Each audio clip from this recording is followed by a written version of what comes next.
So we are recording a day early. It is Saturday, Yes, and it is Saturday. I keep this keeps happening to me on Saturdays.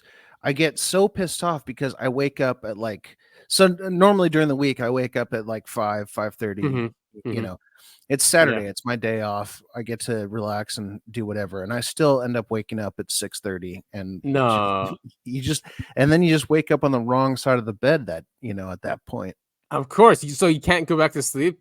no. No, you just Uh, there's something with me where your body just decides, okay, sleep is done. You're done sleeping now. no, I can always go back to sleep. My Oh, mom used to call it. She used to say I had sleeping disease. Well, especially when no. I was younger. My God, I used to wake up like at 1 or something. When I'm up, and that's it. Like, there's been several times this week where I've woken up at 1 or 2 o'clock in the morning, and that's it. I just have Oh to my God! I just have to No hang way. out until it's time to go to work. Whoa! So it's not because it's light or anything outside. It's just that's it. You're up. Yep, yep. You just What if once you're awake, you're awake. What if you put something on, like a podcast or an Oh, audible thing? trust me, dude. I've tried everything. Actually, a newish kind of thing that I've been doing is I get out of bed and I sleep on the floor.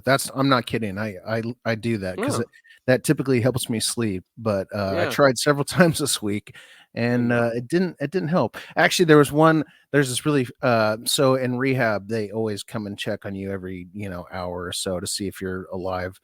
Yeah. And I was sleeping on the floor, and the lady that came in was like, "Are you okay?" I go, "Yeah, yeah, yeah. I know this is weird. This just helps me sleep, and so this is where I'm going to sleep right now." You'd think they would have seen something like that over the years. You think You're so? right. That's funny. Well, it's Well, good that they do that, though. what episode is this, cuz? This is 64. 64? That was my favorite game system. Nice one.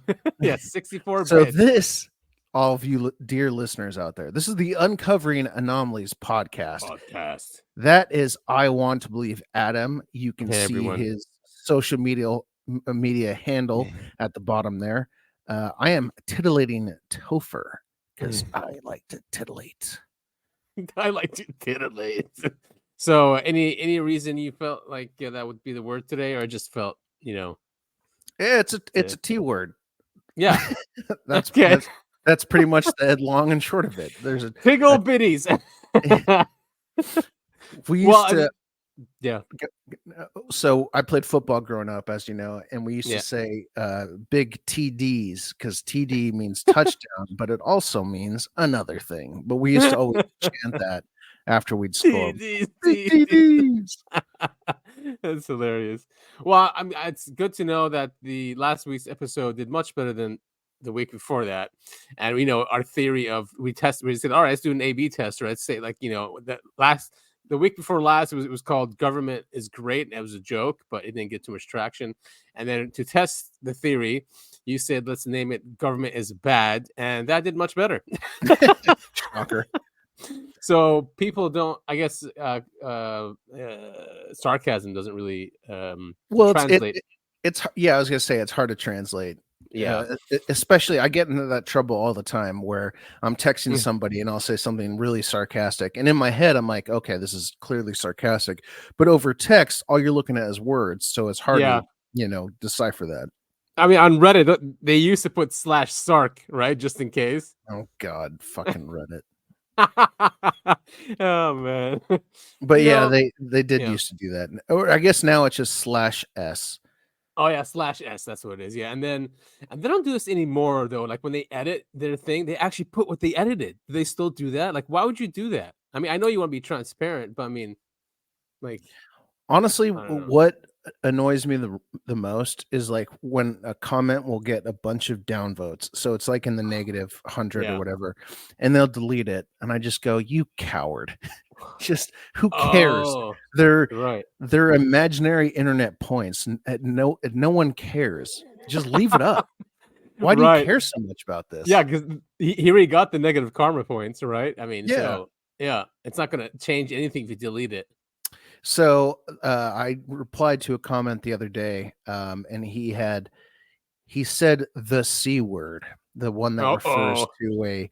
woman's sexual areas, and Yes. he had asterisked it out, right?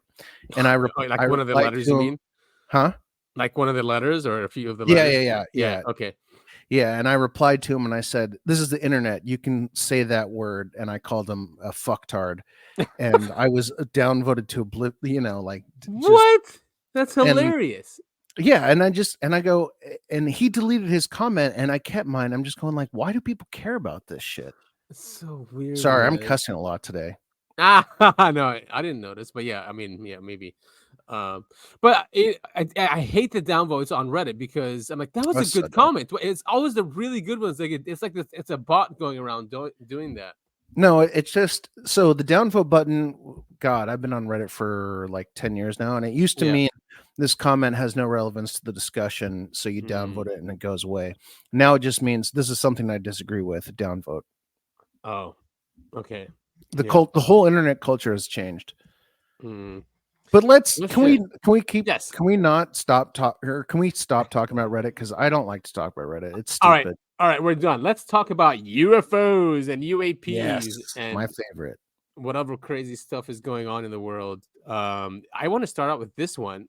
It's really cool. Well, the article's cool, but the video is even cooler. So, and I What's only watched it this morning. Let what's me. the title of the article? Oh, sorry. So it's Irish News, Sunday World, Irish News. Patrick's Spheres.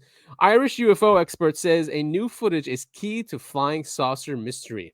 Oh, Yeah, Irishman Patrick Jackson. We talked about last week about the orbs. So finally, mhm, it's mhm. weird that he's here.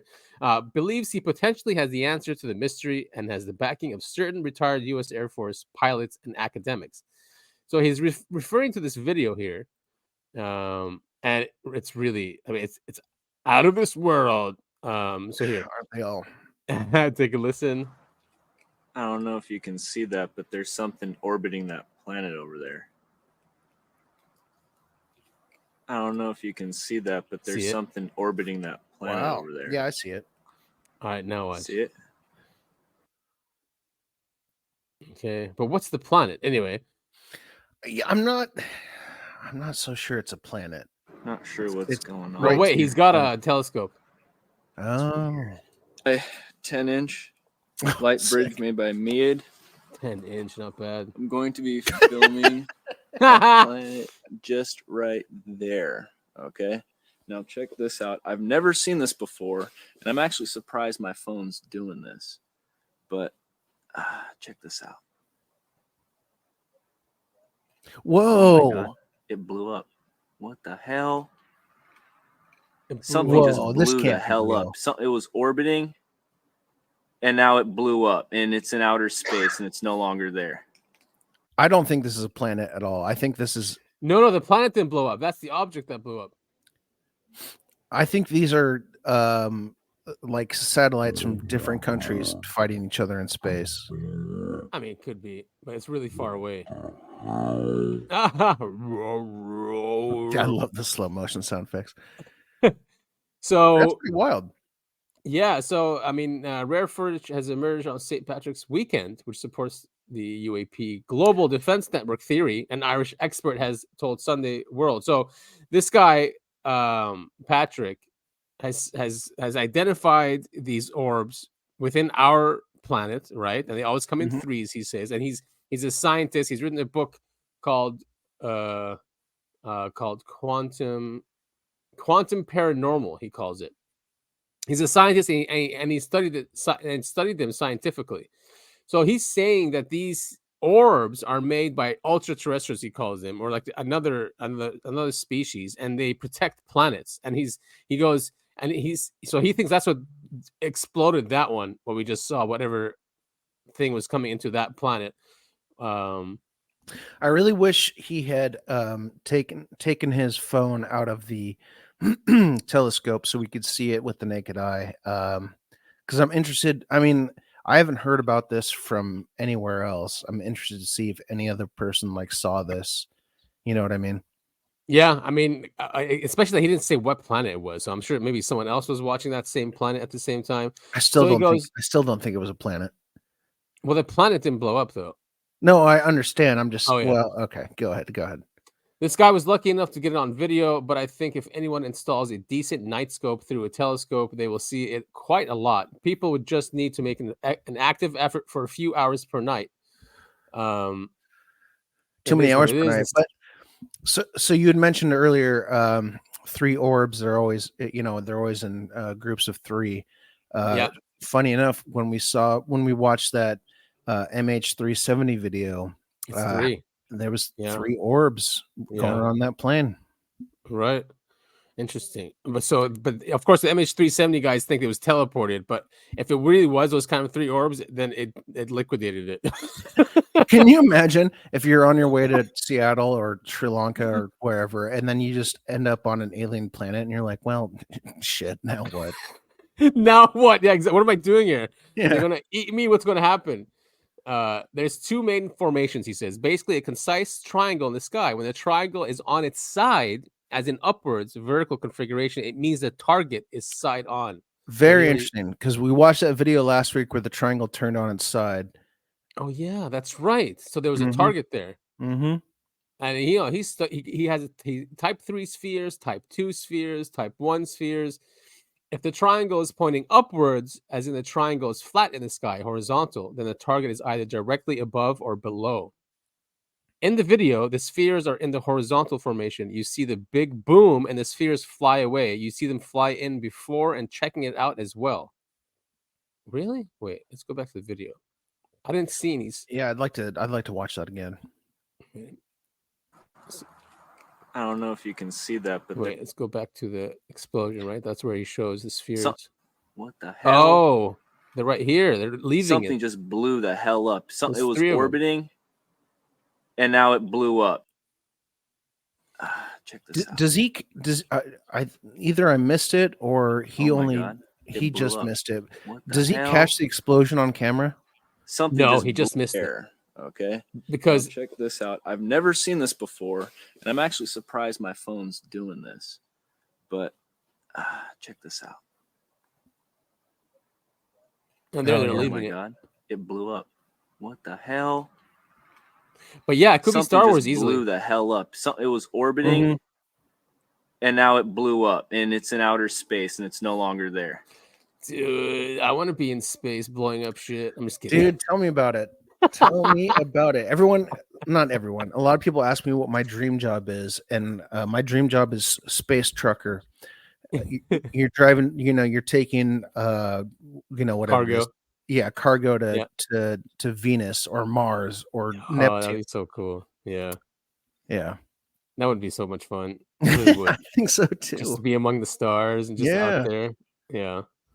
So AARO, obviously talked about that when they were being transparent in the beginning. Remember, it was all about those orbs that they're seen everywhere and that they have no idea what they are. They didn't bring them up in their report. So AARO Pentagon office.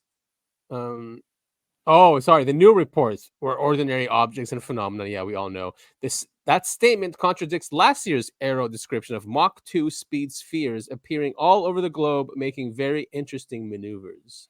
So you're saying AARO could be possibly lying? Yeah, That's Yes. very uncharacteristic of them.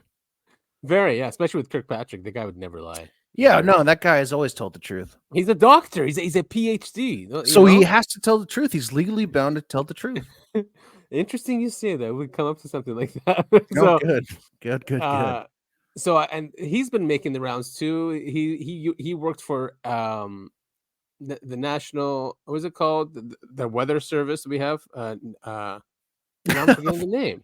Wait, is it here? I hope it's here because my 80-year-old brain can't remember. The National Weather Service. National Weather. Wait, NOAA. There it is. Yeah. There it is. So he is saying that he's seen these things coming out of the ocean, and that we are being visited by non-human intelligence. He goes, we are in contact with non-human intelligence. That's what needs to be put out there to the public. And he was head of that, and he saw internal documents that. And he told that to Ross Coulthart. Yes, he told it to Ross Coulthart. He has a new show, by the way, which is doing really well.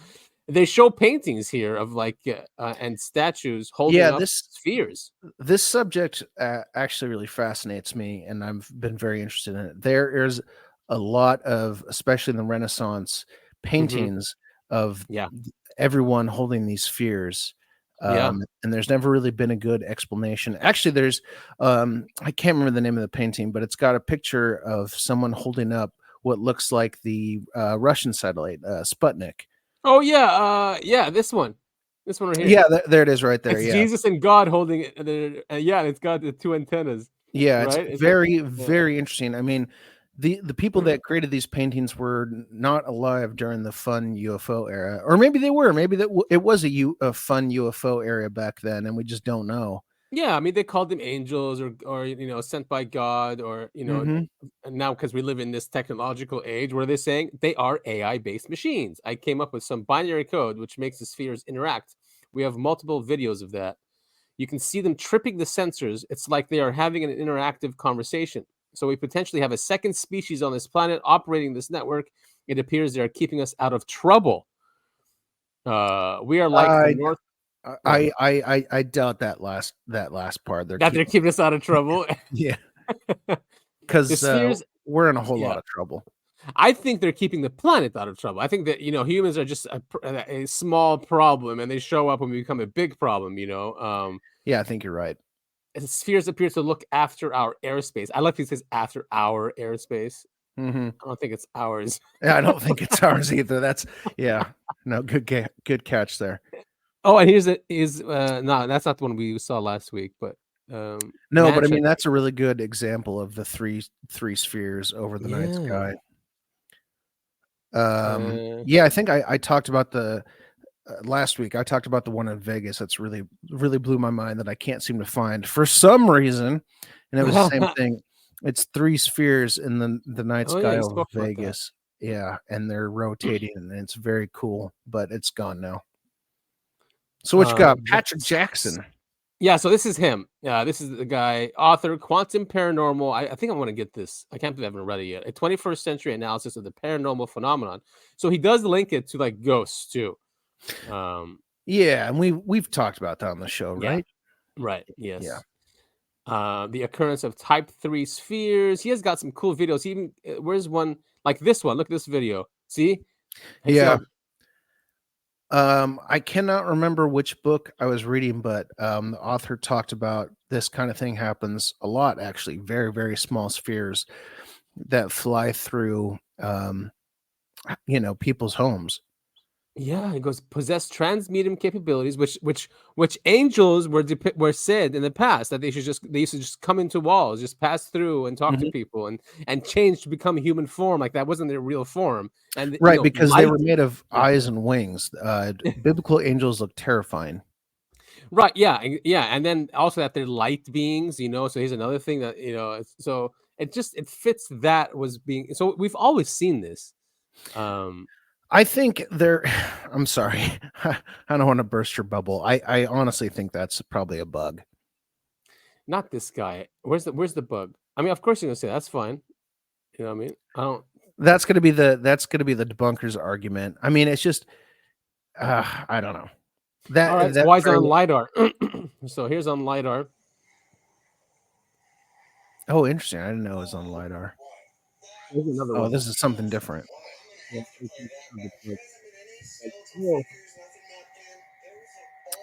Is this Ghost Hunters?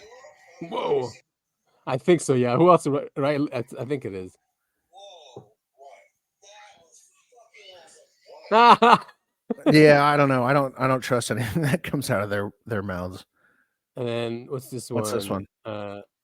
For a routine check of the shuttle's steering jets. Now, since Columbia, NASA There we go, developed 3 of several them. tools and procedures to safeguard the shuttle while in space. NASA admits they may never know exactly what the unknown objects are, but confirms the shuttle is ready to handle the 3,000-degree temperatures it will meet as it re-enters the The hell was Earth's that? atmosphere. I don't know. I think it's Over the years, we have chased many, many, many of these things, maybe not with the visibility that this one has gotten, and rarely, if ever, been able to pinpoint exactly where they came from, and always finding out that it didn't pose us any hazard. I guess that was A pre-drones. mysterious object Yeah, floating I under. was gonna say, when is that from? Do you know? It looks like it's the 90s. Just looking, or no, wait. When did Fox came out in George W. Bush's era, so it's probably early 2000s. Yeah, that was gonna be my guess, is early 2000s. Interesting. Very So interesting. he's got a cool feed. So definitely follow Yeah, him. there's a lot of good stuff here. I want to get that book. Oh, here it is, the Happy St. Patrick's one. St. Patrick's Day. What coincidence, huh? And speaking of that, then this came out, and extraterrestrial life in the thermosphere, plasmas, UAP, pre-life, fourth state of matter. Oh boy. Care Yeah, to so sum it's this up? I mean, they went through. Okay, a lot of the old NASA footage, but those were leaked too, like the STS ones. We've talked about those on the show too. That it was a satellite operator in Canada. NASA had another feed that wasn't public, and he had access to it with his satellite and was recording thousands and thousands of hours. And then he released these footages, which were like these plasma things. They were pulsating. They were seen on UV cameras. They were huge. They were always attracted to like electromagnetic things going on that NASA was doing. So it's a study of that. And these guys, the abstract says plasmas up to 1 kilometer in size and behaving similarly to multicellular organisms have been filmed on 10 separate NASA space shuttle missions over 200 miles above Earth within the thermosphere. Yeah, so this kind of thing actually like scares me. Like I honestly, I mean, I'd be a little scared if a little gray alien walked in my front door. Yeah. But if there was something made of plasma that there's no head, there's no tail, it's just Right. some anomalous thing that can interact with you, that would really freak me out, I think. I'm sure, have you seen the tether incident footage when NASA let go of this tether up in space, and then all these things started swarming it? I'm sure I have, but I can't Yeah. place, Okay, so those things were like miles long, and they were pulsating, just Yeah. interacting, trying to figure out what this thing was. See, that kind of thing, that freaks me out more than the Greys or the Nordics.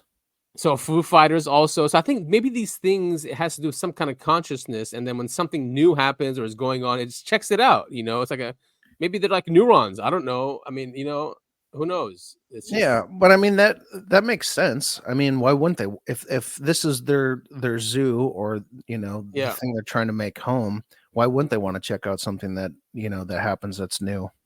Yeah, exactly. When it's a war too, and there's misery going on, they show up. When there's like nuclear testing going on, they show up. So yeah, nice that there's some science going on with this. Wait, where was this published? I mean, it's on Reddit, but I mean, Journal of Modern Physics. Cool. There we go. 2024. Volume 10. Yeah. So I mean, University of Arizona, University of France, Italy. Right. So Palestine. this isn't just some random idiot post online. I mean, this is like legitimate stuff. British Defense Ministry. Let's see what the conclusions are. Oh, what's this stuff? STS footage. Yeah. 12 miles in length, approached by plasmas. Good Lord. Yeah, imagine that. Oh no, that's the tether. Sorry, the tether was 12 miles in length. Oh, these things, yeah. So plasma-like entities up to 1 kilometer in size, moving about and surrounding the electrified tether 200 miles above the Earth in the thermosphere. I always hate it because they always go, "Oh, it's space debris. It's space debris." When these things like move around, and like it's pulsate. Yeah, it's ridiculous. And they're a kilometer in size. A kilometer. Wait, what is that in miles? 8.6 miles. Right? Yeah, I'm not up to date on my kilometer to mile ratios. So I thought that was cool. Very cool. Again, maybe we won't have to spend too much time on this, but it's just a rehash. But a lot of these articles keep coming up on these. This is called worldtimestoday.com. They're saying, forget UFOs. Alien hunters say we should focus on unidentified submerged objects, USOs. Yeah, I mean, it's a really valid point because a UFO implies that they're from space. A USO means that they're here on this planet.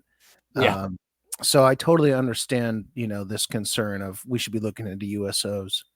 Oh, you know what I was thinking about the other day? So, the only way that we're able to have technology and communications and all that is because of time, right? We've figured out time on this planet, Mhm. and that's how we've, that's why we live in a technological world. Our computers are based on time. Obviously, clocks, it started with that. Right, Um, right, right. even cellular communications, all types of communications is because of GPS, which are synced to GPS, which are clocks. So, I was thinking, I'm like, that mean and the only reason we have that is because the way our Earth, Moon, Sun system, the moon, because of the moon Mhm. and diameter and the whole thing of how we have eclipses and so and the sun. I mean, us studying that is what gave us time, right? So if someone's from another planet, they would have to have something similar to us. I was like, wait, then maybe they are all from here, if they're using that similar type of um because Technology. yeah, because nowhere else in the solar system has this kind of what we have, that relationship with the moon and sun. They all have moons, but they're not like our system.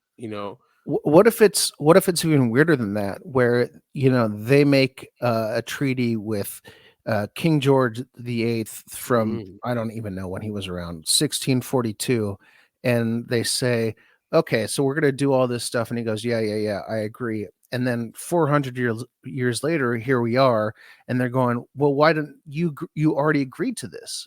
You agreed to this in the past. Why are you going so against us now? Because they don't Oh, understand. Maybe yeah. maybe it's not There's no really. history of it. Maybe it's not like a time thing. It's just how humans, we the way we age and all that stuff. Like it's just how we interpret time is different. Yeah, how we interpret, yeah, because people, a lot of people say that time for humans, or at least our time, it's an illusion, or it's just really just based here. Once you get out of the system, or even just when you're in orbit, you don't even experience that anymore, right? I mean, astronauts see sunsets and sunrises every 10 minutes or something, 15 minutes. Yeah, something like that. I mean, it must be really weird to like not know what day it is or how many days have gone by. They have to officially or artificially do it in space, Right. Yeah. and only because they're connected with us. It's Um, such a bizarre concept. yeah, it is. So dark. A lot of things we've discussed on this show: the dark mass that swallowed up the munition in the ocean. They talk about. Um, yeah, that's this one here. Oh, this one. The Los Angeles class fast attack submarine. A professor claimed that a vehicle traveling through the water faster than the speed of sound whooshed past the submarine USS Hampton. Professor Bob McGuire of Virginia Tech and the Institute of Defense analyzes uh, analyzes. That's a Yeah. word. The Institute for Defense analyzes. Oh wait, no, you're right. That's super weird. Analyzes. That's the name of their. Oh, all right. Never mind. They said the vehicle's onboard sonar detected a USO moving through the water faster than the speed of sound, which is terrifying. In water, yeah, that is Yeah, crazy. underwater, I mean, nothing should be able to move that fast. Underwater alien base off Malibu.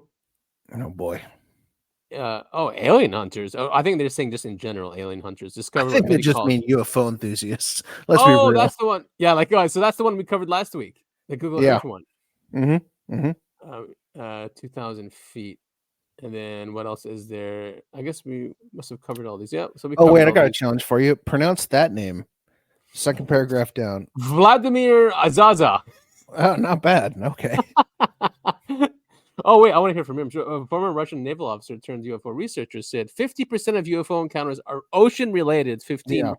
more with lakes. So UFOs tend to stay in the water. Well, we know that's true. I mean, we've got footage of them going in and out of the water. Oh, yeah.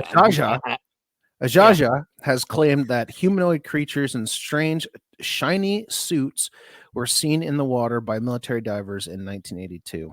And this is actually, I love it when there's a former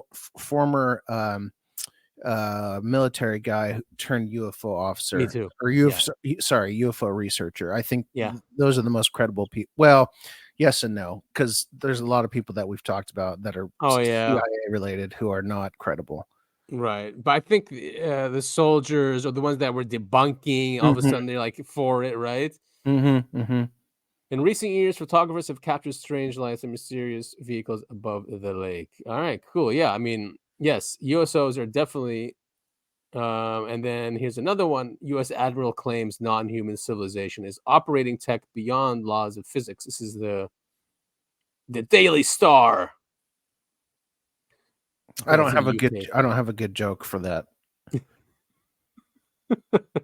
Well, it's a tabloid, I think, right? Yeah. Yeah, Speaking of aliens. I know. Look at that guy. Admiral Gallaudet.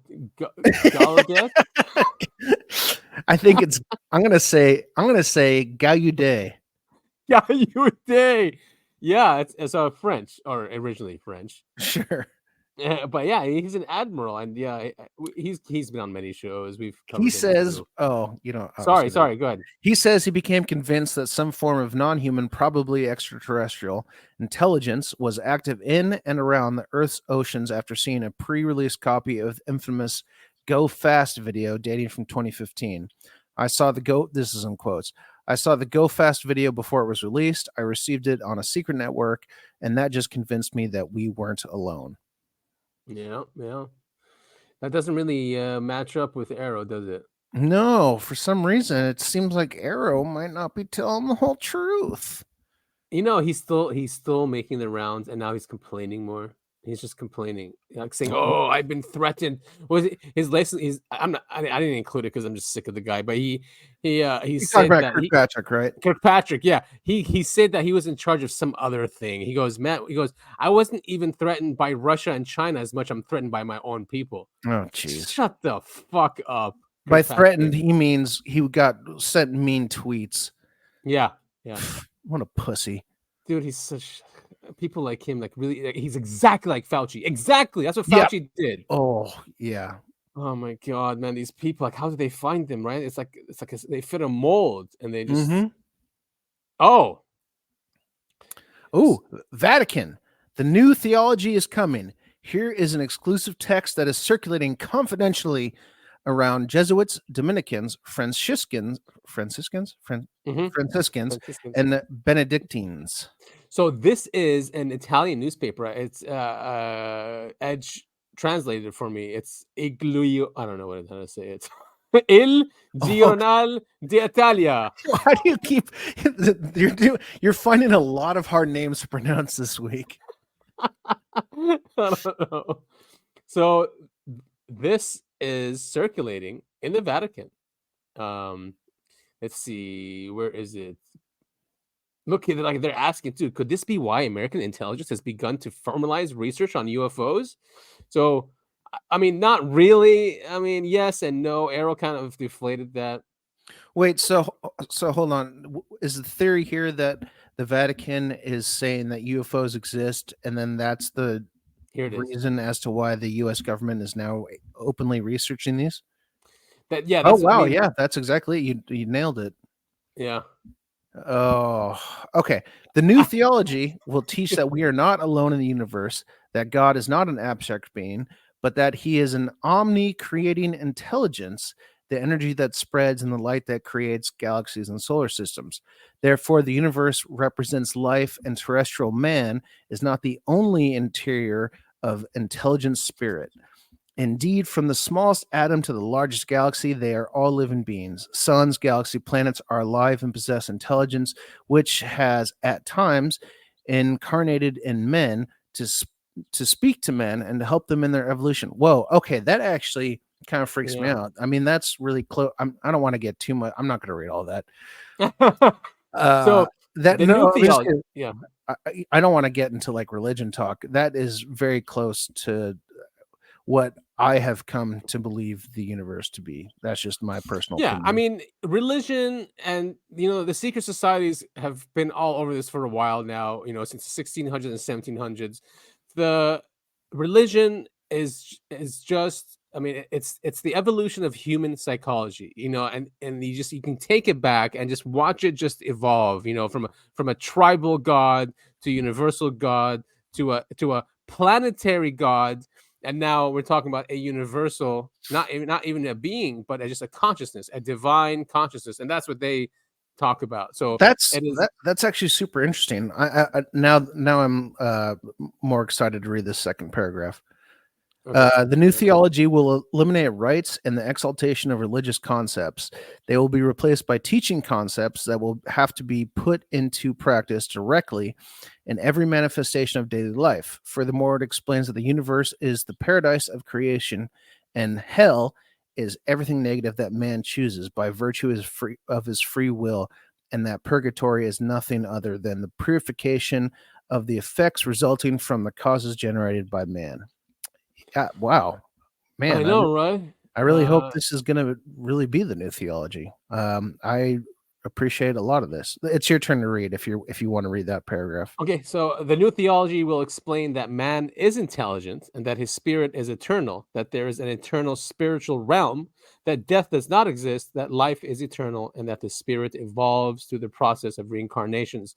For this reason, the intelligences that live and develop in the universe are all brothers and sisters of us who live on this planet, because we all, us and them, possess the spirit. I love that. I love that Yeah. sentiment. I mean, many Christians, unfortunately, will say, "This is new world. This is the devil." And they will. I bet you they will. Because that's what fundamentalists do.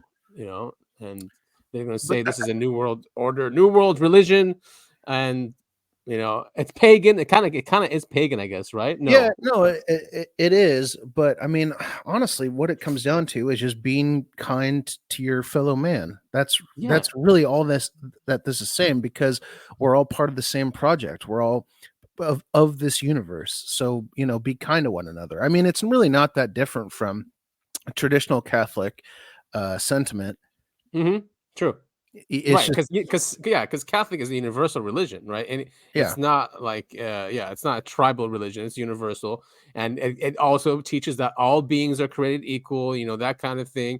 The Constitution, this country was founded on kind of on those principles, right? That all men yeah, are no, created for sure. equal, and I mean that's where it comes from, and that we're born free, and that is a Christian thought. It's just when you start thinking too much about the books and how it's written and what's said and I don't know what, then you're really just closing your view of the world and the universe to Yeah, I just mean, the second you nitpick some, gospel that's in the Bible and you right. use it to attack other people, you've completely lost the plot. Yeah, We're meant to be kind to one another. Humans, we're supposed to absolutely. work together. Yeah, Um, absolutely. And many people would blame religion for what's happening in the world, and you can't blame them for thinking that, because a lot of I guess extreme behavior is the excuse given is coming from religion, right. all these, which is sad, and this might help get rid of that, because we need to move on. Yeah, we really do. I mean, I'm so sick of people attacking other people based on their religion, not beliefs, religion. Yeah, I think right. that's stupid. I think that's really, really stupid.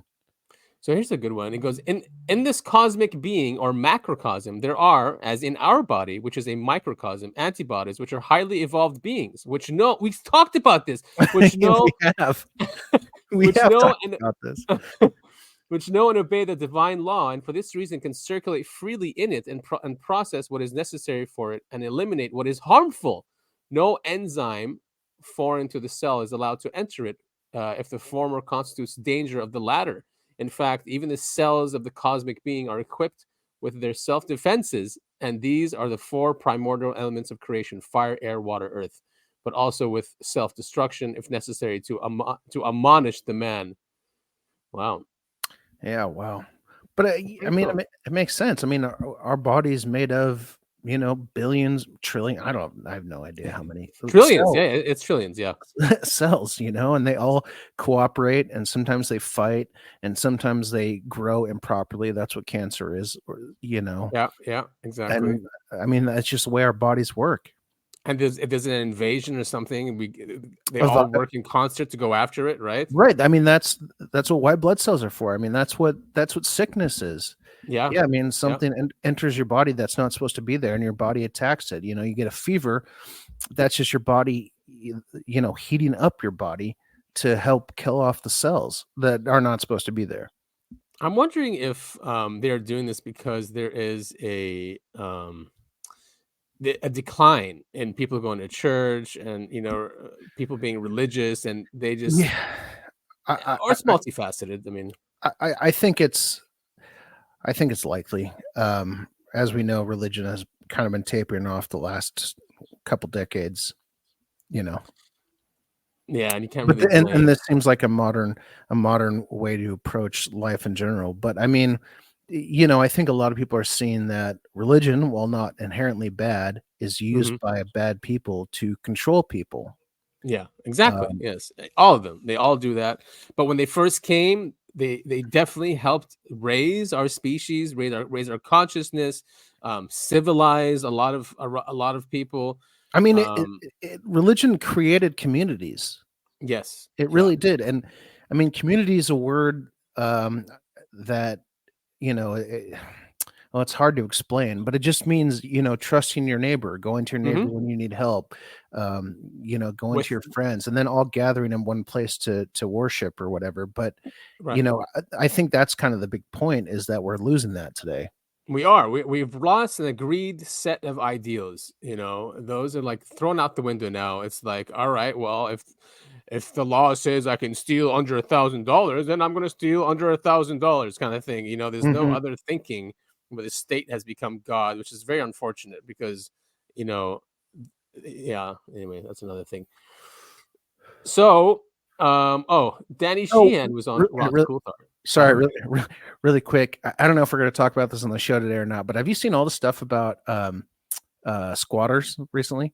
Oh yeah, no, I did not include it in the show. But... Okay, but I mean, you can talk about that. I mean, no, I don't really have much to say on it, other than it's just like the whole trusting your neighbors thing has gone out the window because one of them may end up in your living room and they've got more rights than you do. But did you see in California, there's a group called Squatter Busters or something where you can call them? And then they kick out the squatter. Yes, they come in, they break down the doors, they actually like break out the windows, everything, and they like, come on, get out, like. Yeah, the only reason I brought that up is because we were kind of talking about community and all that, and I was thinking the other night, or maybe it was last night, like what I would do if I came home from work and there was someone on my couch who said he just lived here now. I think I would throw him off my balcony. I'd have no problem with that. Like, he's a trespasser. He's trespassing, right? And then I make up some story to think, well, okay, never mind. I won't say anything more in case it does happen. But have you heard? Yeah. So I mean, they're also there's some loophole, and there's this guy. He's got 300,000 people on TikTok. He's an illegal, and he's telling them what to do. Is it that guy you were talking about? Yeah. That's exactly what I was talking about. So the loophole is you get your cell phone company to send you the bill to a resident, to whatever, an address. So I was saying, like, that guy that you found supposedly found on your couch, he's trespassing, but then he can say he's not because his bill is your address. Right. I know. I wouldn't stand for it. Let me just say that. Yeah, I get it. Oh, me neither. Immediately I'll start. I'm not going to say it, but yeah. So Danny Sheehan was on Ross Coulthard's hilarious. Well, not hilarious. Danny Sheehan, you mean Mr. Great Hair? Yeah, Mr. Goldilocks, right there. His old clip we played last week was hilarious, right? When he's talking about how he made it to being a lawyer. He wanted to be an astronaut. Man, that was so funny. Yeah. I want to talk to the extraterrestrials. I mean, he had a good plan. It unfortunately didn't pan out. He shouldn't have been so honest, unfortunately. Yeah, he saw how corrupt the system is. Yeah. He gave it to a mayor's son. Nice. I don't want to drag you into a defamation case, Danny, but this is a very, very important point. There are obligations on officers of the state, people acting under congressional rule legislation. Dr. Sean Kirkpatrick was operating according to law, tasked by statute of Congress to prepare a truthful and accurate report. Now, I'm asking you, did Dr. Kirkpatrick lie when he did Dr. Sean Kirkpatrick lie when he made the assertion that there was no direct first-hand witness evidence provided to AARO of a crash retrieval? Kirkpatrick. I provided him Nice one. under oath the exact same information that I've given to you. And the question is whether he was taking some weird position that, well, that was a photograph and it wasn't on site, but I didn't lay my hands on the craft. And I could tell from the way the report was written, it was kind of wiggle language of trying to pretend that somehow they had no direct evidence. But from a court of law, as a 50-year practicing attorney from Harvard Law School, I can tell you that is direct admissible firsthand testimony about the fact that there is direct visual photographic evidence of a crash retrieval program directly being undertaken by government officials. And he knows that it existed. So, sir, I need to get an express statement from you. Yeah. What is your position about the truthfulness of Dr. Sean Kirkpatrick in the evidence he gave last week to Congress? I think that it was a transparent, willful, conscious lie. Just like Project Blue Book was. Absolutely. And I know that. So too. You're accusing an officer of the government. You're accusing somebody who's been statutorily tasked by Congress to prepare a report. You're saying that that particular official, Dr. Sean Kirkpatrick, lied categorically to the Congress. Kirkpatrick. Yes, he did. Wow. I mean, that's a very, very grave allegation. You'd be prepared to testify about that to Congress and to a court? Sure. No, absolutely. And then he would have to try to argue whether he said, what his explanation was, is of why that wasn't, sustainable proof of what was in the photographs. Danny, you and I both know about an executive order, EO 12333. What is the relevance of this executive order made by President Reagan during his administration? What is the significance of that executive order in relation to the obligations that are imposed on members of the intelligence community? And can I also note for the record, Dr. Sean Kirkpatrick is, at the time that he was doing that investigation, an officer of the intelligence community, clearly covered by that executive order. Yes, the executive order 12333 explicitly prohibits anybody in the intelligence community from engaging in any kind of a covert program to try to influence the political opinion of the American citizenry.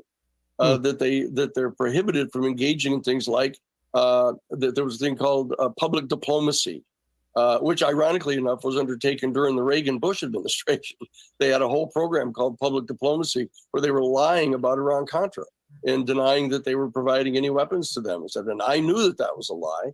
And so I undertook the professional investigation and presented all the evidence to Congress and got a special select committee put together to present the evidence to, and generated huge congressional public hearings about it. The same thing needs to be done here.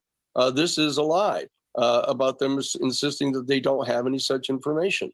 For them to just turn around as they did in the report, Dr. Fitzpatrick or Kirkpatrick, and just say, oh, he doesn't happen to believe any of these witnesses that are firsthand witnesses because somehow they've been duped, by the UFO community. That's a ridiculous position to take, and it's propaganda. It is exactly what, Executive Order 12333 is designed to prohibit, and they're in violation of that. Man, I hope he goes to court. I mean, and just sues based on that basis, Yeah, I think we'd all love to see it. It's infuriating, but and this is why he's making the rounds again and complaining, and no one's believing his shit, except for people like Greenstreet and Mick West and those guys, who just take it and go, see. Mm-hmm. But those guys were saying before that the government was behind all this, and it's and that it's a psyop. But now that the government is saying that it's not real, they're saying, see, Yeah, man. I just, if it fits your agenda, run with it. I mean, I'm sick of that, seeing that mind state with, with all these stories coming out, all these people coming forward, and you go, oh, it's a psyop. Oh, it's fake, whatever, because it fits with your, preconceived Right. opinions. Yeah, and it's just it's so arrogant and so ignorant, and too bad, it really. So yeah, this article is the same thing. Goes by saying that the AARO report did not say anything about Grush. They didn't talk about, there was some things that were left out of there. Yeah, and then we know. Yeah, we're well aware. Elizondo, they quote Elizondo in here. Goes, what will AARO say? This is Elizondo. What will AARO say when the truth finally comes out? Will they claim ignorance? Will they feign a sense of surprise? I think so. Whatever they may say, yeah. No, it's going to be the same thing as always. Oh, there was this other group in the government that was doing stuff that we had no idea about. Oh yeah. Or we didn't have access to it, or it was a complete surprise. Some stupid excuse. He goes, what they are doing is the opposite of what our Constitution stands for and our understanding of democracy, lest we forget what happens when the people lose faith in their government. I hope this is not the case. Yeah. America deserves better. You missed that last sentence. America deserves better. I mean, I hope, yes. The thing is that, this has infected our entire government, this issue, and because it can be applied to anything in our government now. Yeah, It's not just this subject anymore. So who's this guy? New York Times. Oh, the danger to America is not a single politician with ill intent or even a group of them. The most dangerous thing any nation faces is a citizenry capable of trusting a liar to lead them. This is an author, Andy Andrews, who wrote, How Do You Kill 11 Million People? I guess he's talking about the Nazis. I've got a pretty good idea. You know what? Never mind. No, I'm not going to say it. Free speech, man. Come on, do it. All right, no, it's up to you. No, because I want the podcast to stay on the air, and I want us to be able to keep recording. We're already blacklisted on YouTube. I mean, it's best not to push the button. Best not to push the envelope. All right, so it's Danny Sheehan. He's quoted in the article. He goes, I personally know that Dr. Kirkpatrick and his associates at AARO are consciously lying when they falsely assert that they have been provided no substantive evidence of the existence of a secret government UFO crash retrieval program. Despite all the evidence to the contrary. We won't get the truth from AARO. It seems to need the same reformation as other federal agencies that have been weaponized against the interests of the American people. I mean, it just started. Yeah, right? Oh, man. Roswell Daily Record also goes, Congress must hear from UAP whistleblowers why transparency matters. Yeah, I mean, again, I'm glad that all these newspapers. Yeah, this sums up, what we talk about essentially every episode. The government needs to stop treating us like children and lying to us, about Santa being real and all that other, stuff that they do. The lack of trust in governmental institutions is not unfounded. Why don't they care? Because there's no repercussions. No one gets in trouble for lying, right? But I mean, this is, and not to sound too much like a guy from my bunker, but I mean, this is why they're trying to take guns away. This is why they're, this is why you can't get on a plane without going through a body scanner that sees you naked. This is why you have to have permits to just breathe at this point. It's going to get to that point, Did you pay your breathing permit? Yeah, breathe it. Well, yeah, if they, especially because we breathe out carbon dioxide. You stop breathing. What's that? You haven't paid? Oh, it's just going to come out of your paycheck. Oh yeah, that's They'll right. Just take it automatically from you, right? With CBDCs and everything connected. And man, what I mean, just the Fourth Amendment is completely just gone. All of them are just being torn to pieces. It's so sad. Yeah, commies. Veteran paratrooper reveals British Special Forces recovered a downed non-human craft in Northern England in late 1980s, supporting recent U.S. whistleblowers' claims of a secret UFO crash retrieval program. So here we go again, more proof that they're lying about this program not existing. Yeah, and now it's the British. Here's his name. He came out. Veteran Frank Milbourne claims a former member of the British Special Forces came clean to him about the top secret operation of the late 1980s. He just said it was obvious it was non-human. It was obvious that they were occupants who had fled the scene on foot, he told dailymail.com. Milbourne said he decided to come forward with the story to support recent U.S. whistleblowers. More, please, more, come forward. I mean, that's what we need. And we actually have, what's the word? This kind of stuff has happened before. I mean, Rendlesham Forest is the big one. But the UK has had all sorts of UFO and alien sightings. A couple weeks ago, we even covered that story about the robot, Sundown Sam. Oh, yeah. That was in England. Yeah. I mean, there's been all sorts of sightings all over the UK. Yeah. I wonder why. UK is like a huge hotspot for that. I mean, lots of... Well, I think there's... circles. Oh, yeah. They've had crazy crop circles. Lots. Tons.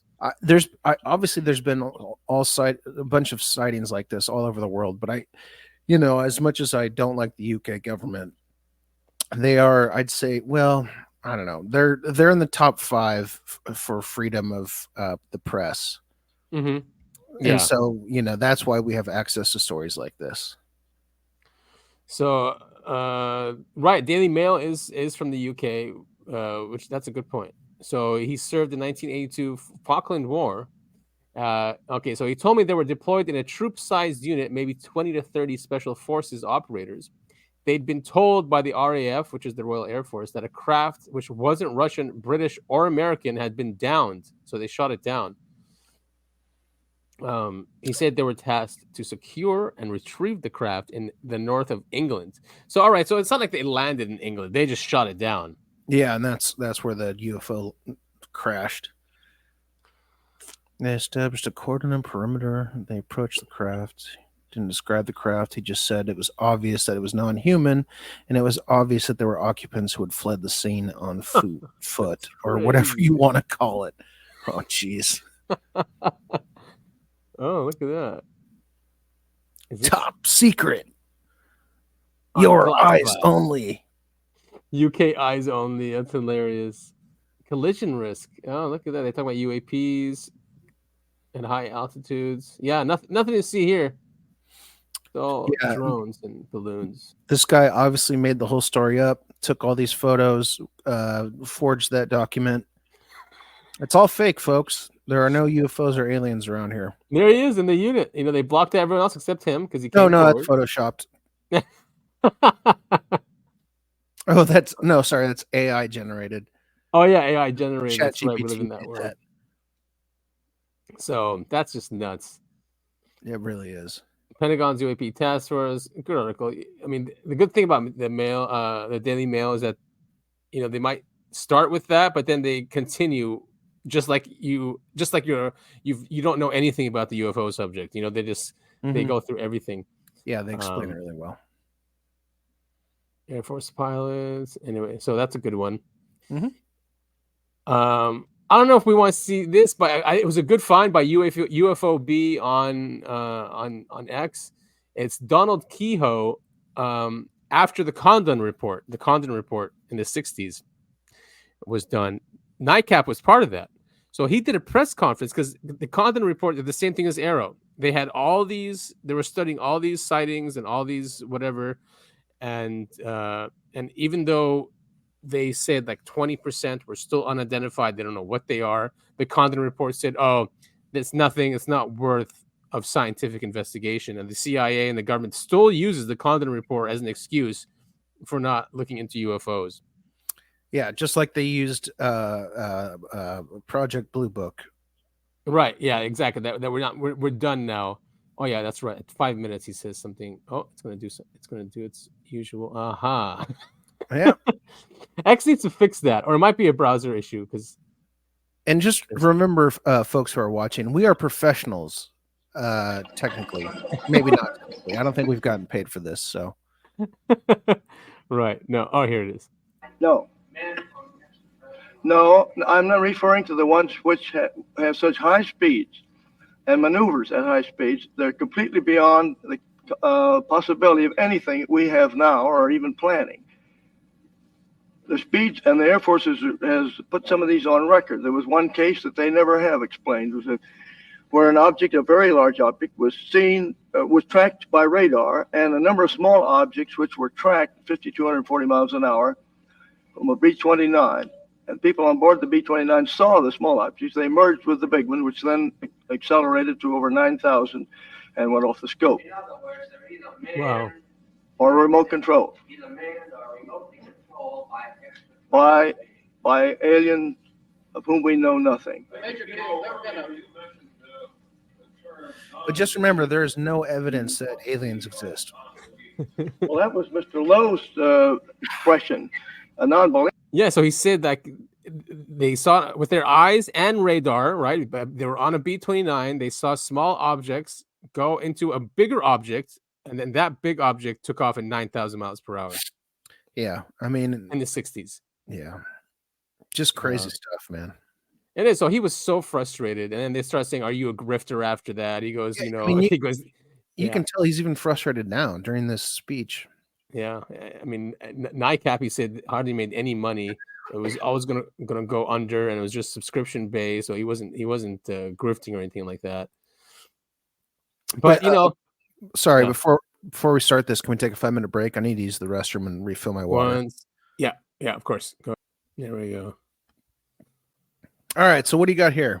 So this is an interview with Paul Davids. He directed the movie Roswell. Have you watched it with Shatner? No, wait, not Shatner. Oh my God. Is it a documentary or is it fiction? No, it was a movie. I don't know if I've seen it. Sounds like something I should watch though. Yeah, no, it's a really good movie. So he gets interviewed here by Paula Harris. It's a good interview. Here, it's not too long. And this is the cover of International UFO Reporter that is showing the sighting I had with my two children. It was February 25th, 1987, from our house in Highland Park, Los Angeles. My daughter, who was then 9, saw the craft first, and she screamed at me from the second floor, "Daddy, get upstairs right now. I see a flying saucer." And I was skeptical. I didn't have any reason to believe that she was really seeing something important. And I said, is it a Goodyear blimp? You know what a Goodyear blimp looks like. I'm working. I was on the ground floor, but she kept screaming at me. And I ran upstairs and she pointed out her window. My 6-year-old son came in at the same time. We practically collided in her doorway.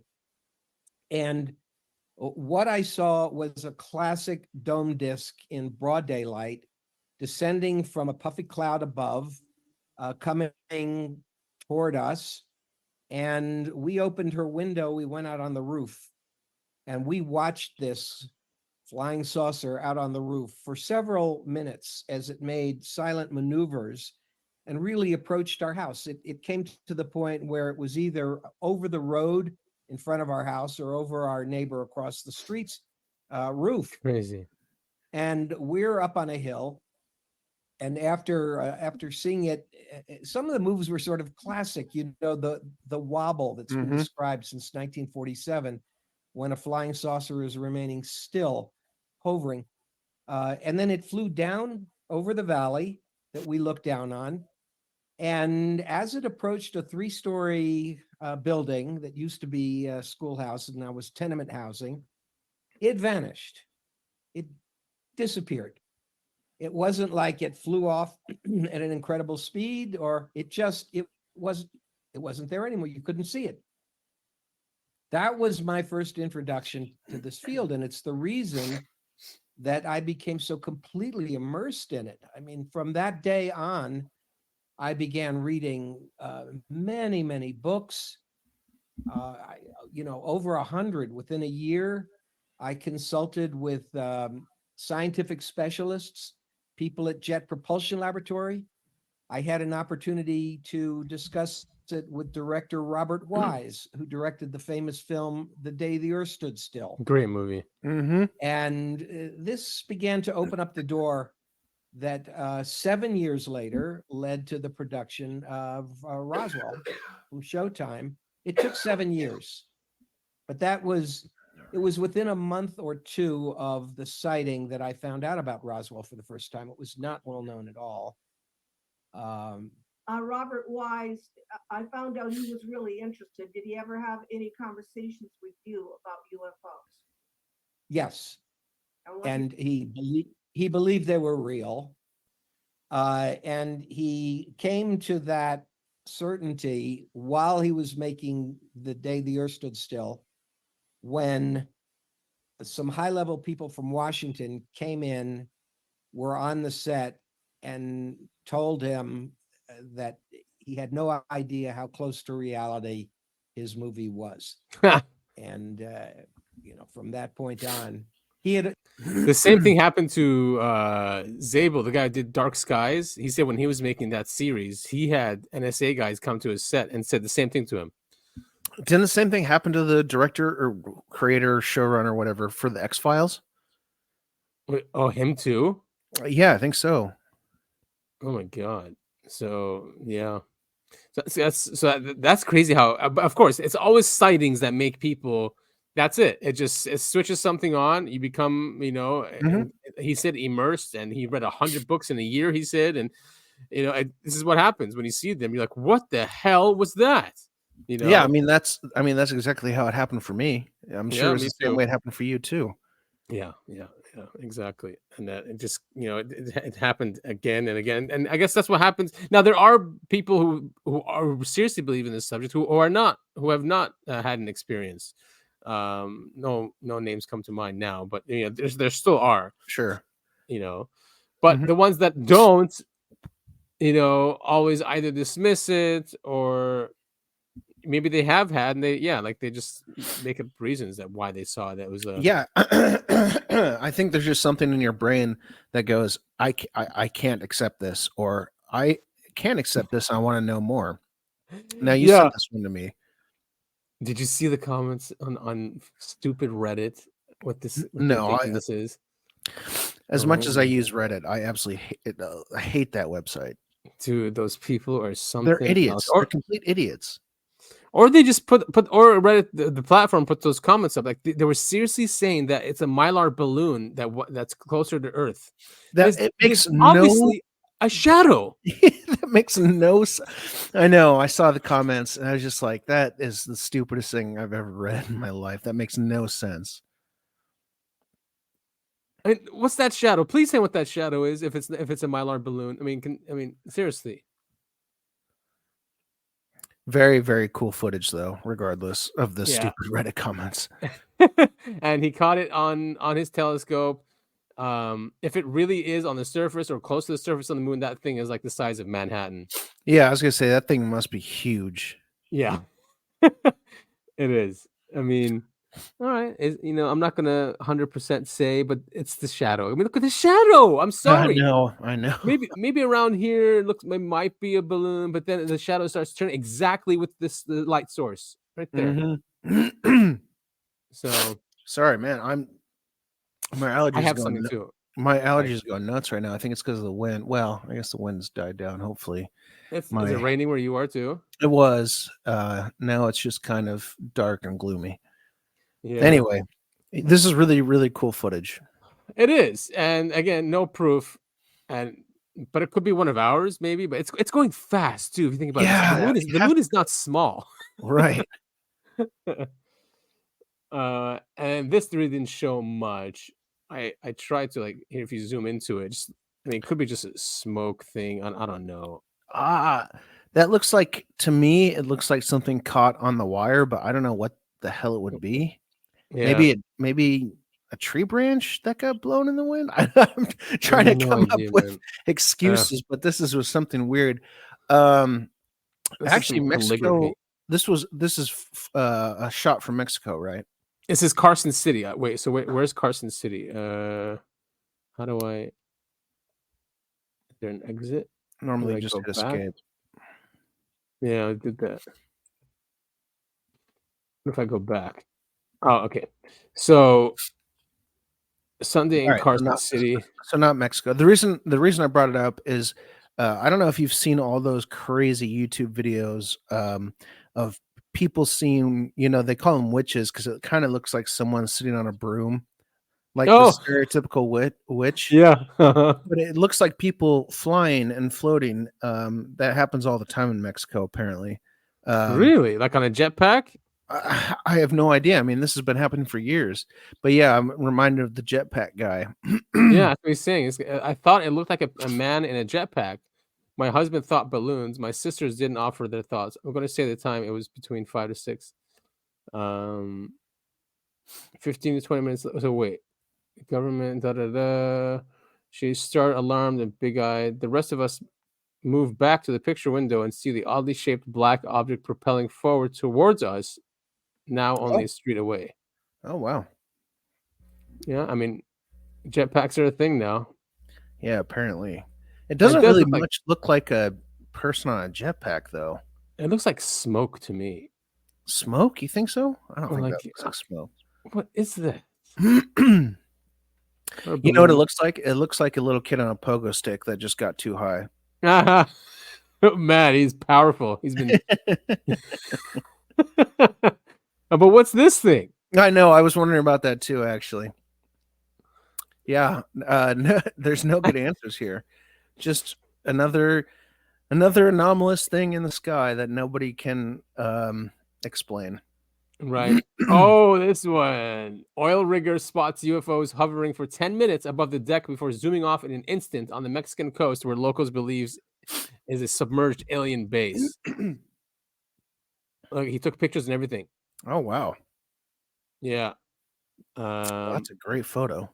A pair of UFOs were spotted soaring over an oil rig off the coast of Mexico where locals have claimed is home to a secret underwater. Okay, I think we've covered that before. That protects them against hurricanes. Not to not to jump into Topher's media corner here a little bit too early. That's fine. But have you seen that show, The Rig, on Amazon? No. You should check that out. The Rig. Okay. The Rig. It doesn't have to do with it doesn't have to do with UFOs. But it's paranormal. Yeah. But it's really good. It's about some oil rig people who live on the rig, obviously, and they find something spooky. That's all I'll say. Okay.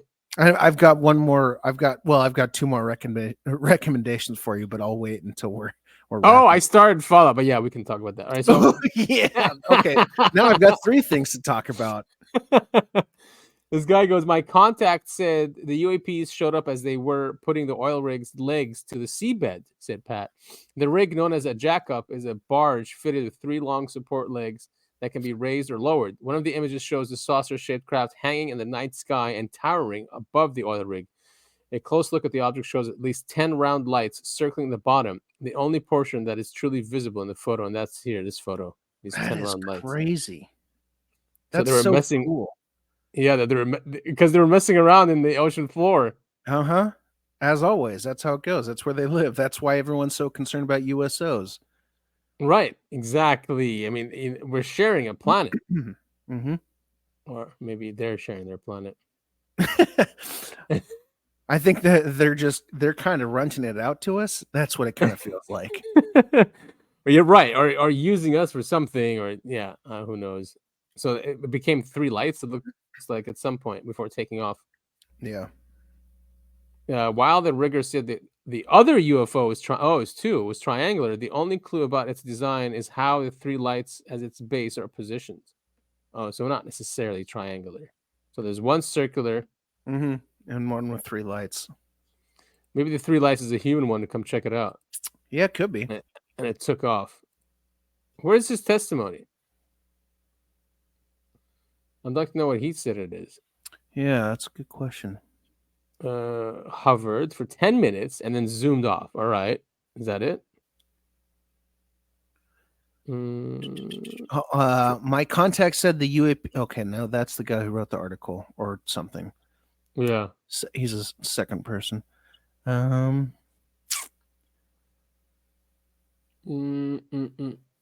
user SR91. Oh. Triumph was the Aurora craft. Oh, okay. I mean, we know her on X. I don't Mhm. think she really knows. There's no evidence. Oh, then he goes AARO by comparison. There's no evidence military planes ever built. Oh, it's the Aurora plane. The rig only came here recently. All right, yeah. So it's messing with something, and they were trying to this. They were doing intelligence. Like, all right, what's making all that noise? What's drilling? Hello. Okay, no, no, I'm definitely going to recommend it. Watch the rig. Watch okay. the rig. It Maybe literally it follows sounds- this. It follows this plot, except for the UFOs, a lot. It's crazy how Hollywood does that a lot, huh? It sure does. Now Mysterious these are drone incursions have occurred over U.S. THAAD anti-ballistic missile battery in Guam. this is most likely Chinese. Yeah, They're small. They're saying they're like 5 feet in diameter or something like that, with lights. mm-hmm. And Guam is near China, right? I think Guam is. Oh boy, you really test me God. here. I think Guam is Southeast Asia, so yeah, relatively close to yeah, China. not too close, right? So that THAAD stands for Terminal High Altitude Area Defense. It's the U.S. Army defense thing. THAAD, yeah. And this base is all for the U.S. And they said, wait, is this a video about it? No. I mean, regardless or not, if it's a UFO, yeah, that's concerning. If it's another country, I mean, either way, there's some organization flying something over a U.S. military base, which is always concerning, and it always leads to bad things. Yeah, and they're saying here the THAAD units cannot really go after these small drones. So we spent all this money to protect the Guam base and the island, but and that's against airplanes, helicopters, and other missiles. But when it comes to these things, they just come in and do whatever they want. You see, the intruding craft were described as quadcopter-like vehicles with bright spotlights that flew from over the water, and then across the northwest base area at not much higher than treetop level, about 20 to 30 feet above the ground. On a number of nights, the craft would make multiple incursions in the very early morning hours. They would show up, disappear, then come back a few hours later. All right, so I guess the biggest thing that confuses me is why they need lights. Like spotlights. Yeah, for what? What does that do? Even if it's nighttime, you've got night vision. I'm assuming you've got night vision on these things. On the cameras, yeah. Yeah. Yeah, that's a good question. I mean, maybe to terrorize, or maybe to say like, oh, you have an incursion going on. Yeah. So it's just mind games at that point. Yeah, because it goes, the craft would maneuver dynamically, appearing with the spotlight on, then disappearing, just to reappear moments later over to one side or another with the spotlight on, which was unsettling to those that witnessed it. Yeah, that's exactly what it's doing. So it's just mind games. Yeah, they're messing with them. Wow. Supposedly, there was a concerted effort to identify, track, and down the mysterious craft, but it doesn't seem that those efforts were successful based on our understanding of events. How can our military be so powerful and so dumb? Dude, it's like we have militias now, just like droning. It's these drones, like, because our military was designed to fight a giant army like Russia or China, not like militias. Okay, I'm just sitting here picturing. So I'm at this base, right, and something with 4 propellers and flashing lights flies overhead, and it's not one of ours. I'm going to shoot it, right? Shoot it, yeah. How hard is that? I mean, like a shotgun or something, or a sniper weapon. Literally anything would take a drone down. How do you mess that up? I don't know. And how do you be respectful to it? But I honestly do think this was a drone. For some reason, our military just ding dongs who can't take care of it. Or they want more money to develop some other new system. Like, see, it's an incursion, and we can't defend ourselves. Yeah, that's a good point. That definitely could be it. But we still need these systems. If we are having these incursions from stupid drones, we do need systems to counteract that. Well, we just talked about that laser last week, right?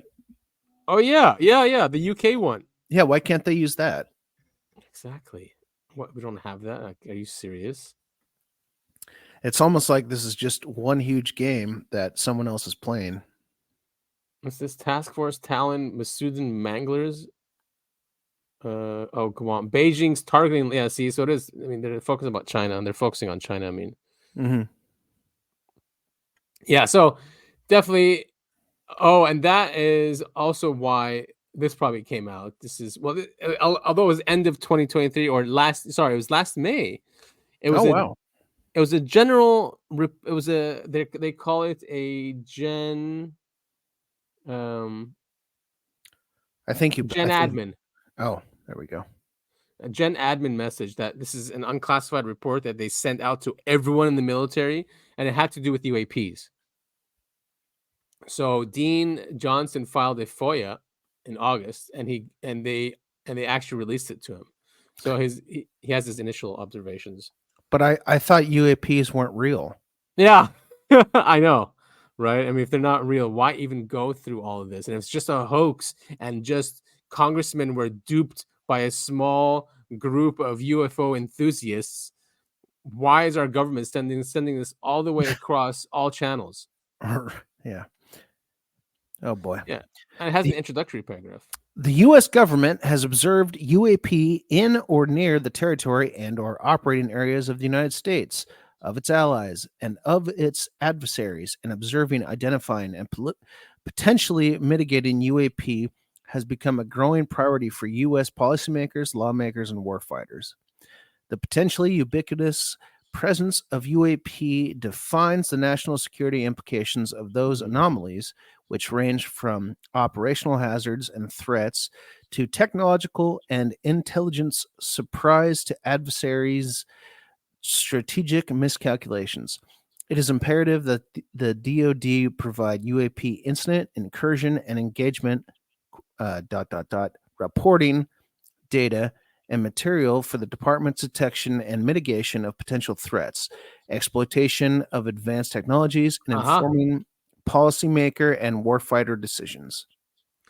So, now it's not admitting that there's any crash retrieval programs, but it's laying down the foundation for a crash retrieval program, because it also talks about AARO and how all these materials will go up to AARO if they do down anything, any of these crafts. And there's a reporting procedure. Where is it? The reporting. AARO will coordinate the handling of any UAP objects and material of incidents, intrusions, and engagements, but recovery and transfer of identifiable non-anomalous items of foreign origin continue to be managed by the DoD Foreign Material Program. So it kind of sounds like when AARO finds something that they know what it is, they give it to somebody else, the DoD FMP.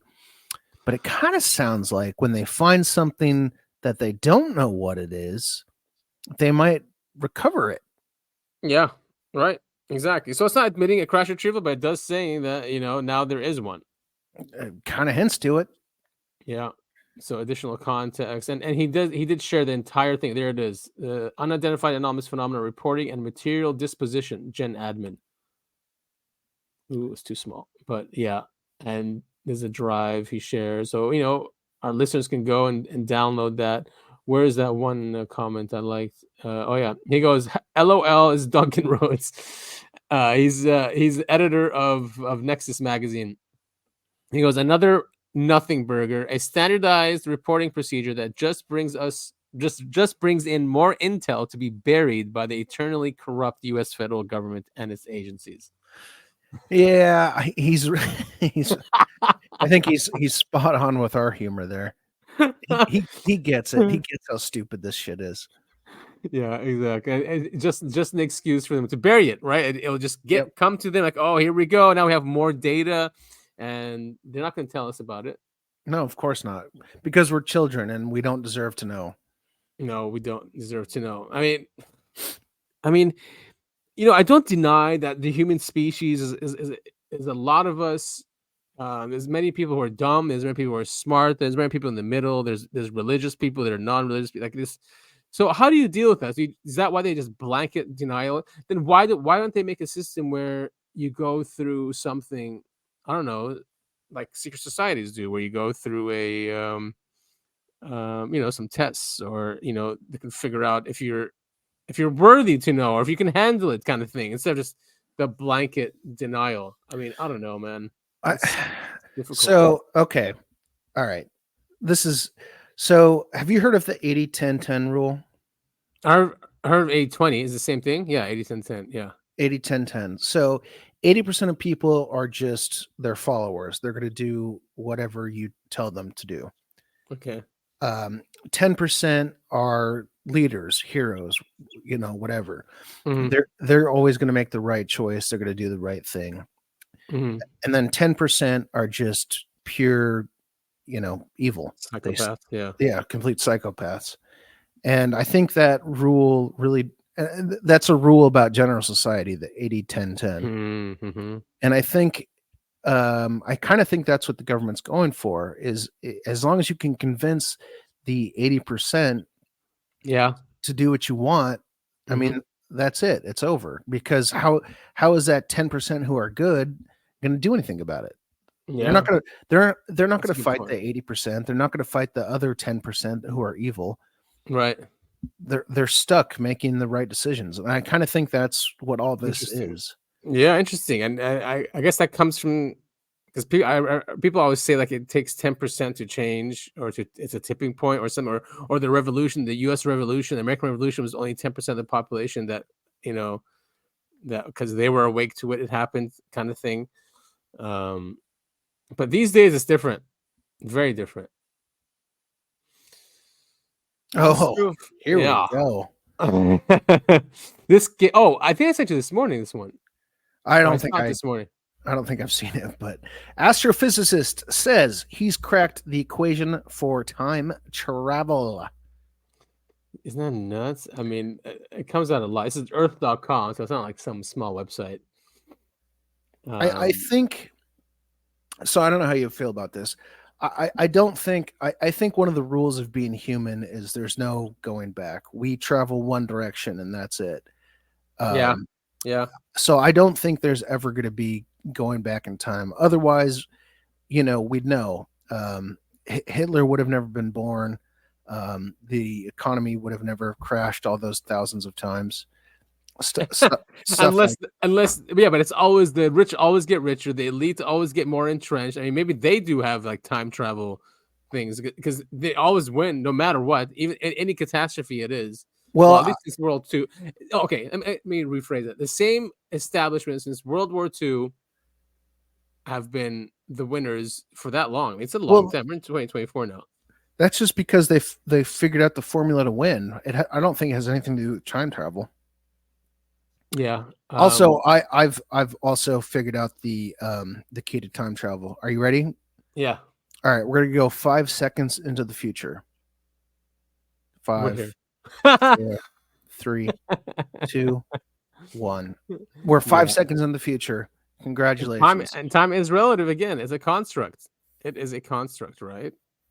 I mean, yes, it's called the space-time continuum, but when it comes to time, at least our time, with the way we measure seconds and hours, it's really based on the sun and moon. It is, yeah. I mean, it is. If people don't know, I mean, that's how we have months, is because we measured the moon and seen, what size the moon was.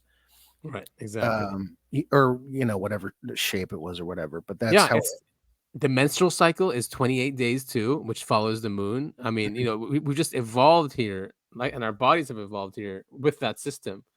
But let's see, what is he doing? What is he talking about here? So, the time machine blueprint. So, what is he doing? He's calls an intense and continuous rotating beam of light to manipulate gravity. Okay, so it's about gravity. His device would, his device would use a ring of lasers to mimic space-time distorting effects of a black hole. Let's say you had a cup. This is a quote. Let's say you have a cup of coffee in front of you. Start stirring the coffee with a spoon. It started to spin, right? That's what a spinning black hole does. That doesn't really explain anything. A rotating beam of laser lights can be used as a kind of time machine and cause a time warp that will allow us to go back to the past, said Mallet. Perhaps what began as a son's wish to see his father one last time might one day transform our understanding of time itself. I mean, how many time travel movies do there have to be before humans realize time travel is a terrible, terrible idea? It is. I mean, unless it's like another universe, kind of like a parallel universe, then it doesn't really affect us. That's the only way it would make sense to me. You've heard of, you know what the grandfather's paradox is, right? Yeah, exactly. Yeah, the paradox. Yeah, the grandfather paradox. So the grandfather. So for people who hopefully, I mean, they should all know, but Mom, I guess this is for you. The grandfather's paradox is if you go back in time and kill your grandfather, how are you there? How are you killing your grandfather if you were never born because your grandfather died? And then it's this whole loop where, you couldn't have gone back in time, but how did you do it? Because you couldn't have been there in the first place. Right. Exactly. And that applies largely to all of time travel. And Back to the Future goes through this, right? And then They do. That's the whole movie because he messes up his parents falling in love, and then he has to try and fix that, and he's disappearing. I never. So okay, all right. Now hold on. So I've got a thing about Back to the Future. So Marty goes Back to the Future. He meets his parents. He kisses his mom, which is weird. But he gets his parents back together or make them stronger in love or whatever. Yeah. So he goes back to the present. And so this kid, so time passes, right? Right. So this kid pops out and it looks just like this guy that they both knew. I know. Yeah. And there's no questions asked. I know. And the name Marty too. And at that scene, they're like, "Oh, Marty, I like that name." Yeah. And also he's wearing Calvin Klein underwear and they don't they don't go like, wow, that Calvin Klein guy really made it big. Exactly. Yeah. The movie doesn't even deal with and also that Calvin Klein guy looks nothing like the Calvin Klein we knew in high school. Right. And he was wearing that vest. Everyone's like, what'd you do? Jump ship? I mean, how do you forget that? Right? That's what I'm saying. Yeah. I mean, but it's still a great movie. No, it's good. I like that movie a lot. I'm just saying there's some problems there. So yeah, I mean, we'll see.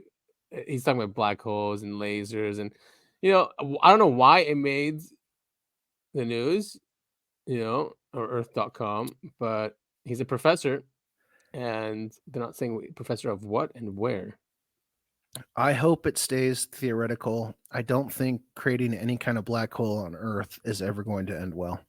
There was Dolan had an interview with some guy from Lockheed or Boeing, I forget which one, and he was talking about how their crafts, even when they move that quickly, when they zoom, they are actually time traveling too, and it has really bad effects on the pilots, and some go crazy. So it goes, they're kind of time traveling when they do that, he said, but it's not like time travel like we know. It's just, I mean, you've seen Interstellar, right? Yeah, I love that movie. Yeah, it's just about this concept right here. Such a good movie. It really is. That's pretty good. The Nolans, man, I don't know how. They're definitely better than they never made a movie together. Well, okay, no, sorry. Interstellar is them together because the younger brother wrote it. And then, I think all of Christopher Nolan's movies, Jonathan, yeah, I think it's Jonathan, right?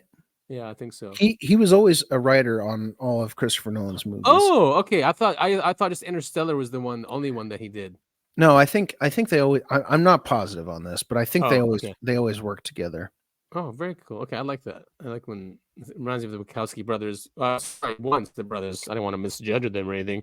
They're now sisters. Yeah. Now that's a whole conspiracy we can go into someday. There's some really interesting stuff about the Wachowskis. Oh yeah. And the Matrix too, right? That they stole it. Oh well, no, I haven't heard any of that. Okay. They went to the same therapist or whatever, and then they both ended up transitioning. I could be completely misremembering that. But I would believe that, dude. I would definitely believe that. Yeah. So the U.S. government seems serious about developing a lunar economy. We have touched on this. Yeah, we talked quite about a it lot. actually last week, and the week before, and the week before, and the week Wait, before. did we talk about this one, the railroad? No, I don't think we talked about the railroad. We talked about crap. I think putting nuclear. Yes. Yeah. Yeah. Russia and China were building a base. Yes. And yeah, with a nuclear reactor. Reactor. Yeah, exactly. So this just got released. It was DARPA picks Northrop Grumman to develop a lunar railroad, not railroad. Who are these guys? Space.com. Come on, railroad. I just saw that railroad. You know what's interesting? A load of rails. So, the U.S. and a bunch of other countries, we've got this treaty where you can't own anything on the moon, right? Right. So, how's all this? This is going to turn into a big mess. Guess who gets there first, right? Just like the New World. Yeah, but it's God, it's going to be the Cold War all over again. Russia gets there first and starts building a base, and the U.S. says, "Oh, you can't do that. The moon belongs to nobody." And then it turns into a big fight, and then China gets there, and then we get there, and then yada yada yada. We need to stop being warlike. You know, maybe it is good that the Vatican is thinking of a theology like that, and just you know, I mean, I'm a nationalist, but I don't know if that's the right thing to be either. I mean, maybe it's not the right thing to be. You know, I mean, they're just constructs too. I'm for freedom though, and that's why I'm a nationalist. And you know, as long as they keep that for humanity, you know, then I'm fine with it. You know, of course, I'm fine with everybody being free and having rights and individual liberties. What? You want those people to have freedom? Unbelievable. And by those people, I mean, I don't have a good joke to follow this up with. I'm just saying, you know, quote unquote, those people. Yes, the others. Yeah, I don't want you and I want the same thing. We both want everyone to be free, regardless of gender, race, sexuality, religion, any of it. Yeah, this can be just a heaven on earth, or just a heavenly realm for us. It doesn't have to be what's going on. You know, it's just miserable. I mean, for a lot of people, it's just so much misery in this world. Yes, there's a lot of happiness too. I'm not saying there isn't. You know. But there's also like a lot of misery that doesn't need to be there. Yeah, and unfortunately, do you know what the common denominator is for everyone being miserable? Money. Government. Yes, government. Right, which controls our money. Yep, absolutely. So with a lunar railroad, what's so good about this one? The envisioned lunar railroad network could transport humans, supplies, and resources for commercial ventures across the lunar surface, contributing to a space economy for the United States and international partners. Oh my God. I just want us to get it over with already and get to the moon. I know exactly. What's 10 years? Like how many? Every 10 years, it tells us about 10 years. I remember being in university, George W. Bush visiting NASA and just saying we're going to be on going to the moon first and using that to go to Mars, and then it just got scrapped. Didn't Obama say the same thing about going to the moon? And then Obama came in and did that. I think Trump then did that too. He went and visited NASA. Same thing. I mean, it's just ridiculous. It's just exhausting. I know. And this is exactly the reason why people don't believe in government anymore. Because of shit like this. I mean, they say one thing and do another. It seems like that every single time. I know. Yeah, it's just a way to take money from us and tax us more and give these defense contractors money. Because we need to increase our taxes. That'll save everything. All right, so that's pretty much it for space. The rest is going to be politics. Yay, my favorite. The TikTok ban bill. I mean, I know we covered it last week, but there's some good videos out there, like why U.S. empire wants to ban TikTok. It's a good 3-minute video. Cool. Let's see what this. Of course, it looks Chinese, but that's fine. You know, he's an American. There's nothing wrong with you. There's nothing wrong with you if you're Chinese. I know, but some people are like, oh, he works for the Chinese Communist Party. Sure. if you took a look at me, you would know that I'm definitely a Chinese spy. We're Russian assets. Oh yeah, that too. I forgot. We're also Russian spies. Russia. And I have a secret side gig working for North Korea. Oh yeah, that's. I'm sure that's a fun one, huh? Yeah, no, it's okay. They could pay better. Making movies. He's a big fan of Hollywood, which I I know. thought was hilarious. And Dennis Rodman for some reason. Oh yeah, he's not there. Well, no, he's retired, but he was playing there for a while, and then he's friends with him. He was. I know he's friends with him. He was playing there. I didn't I realize. think he went for a year or something to play. What was he playing for? I don't know, maybe he likes Korean chicks. I don't know. Well, well, all right, let's press play. yeah. We both know that this TikTok ban isn't about China, right? It's all about Palestine. And this is a sign of a much larger shift that's happening in the US right now. And that shift essentially is a shift from a centralized world where information comes from up top to a decentralized world where information comes from each other. And that is a terrifying change for the US empire. I mean, just listen to this clip from Representative Gallagher, who's a sponsor from this bill, where he gives a reason for why TikTok needs to be banned. Foreign adversary control of what is becoming the dominant news platform for Americans under 30. See, that's a really interesting Oh, quote. crap, I The main didn't news make the source cut. of those of us. Yeah, he's using his thumb, everyone. So he's believe him. He was the guy that we played the clip last week, right? Where he's Oh yeah, that's right. is that the him? comments. Yeah, you're right. Nice Yeah. one. Yeah, that's his face. He was on TikTok saying stuff.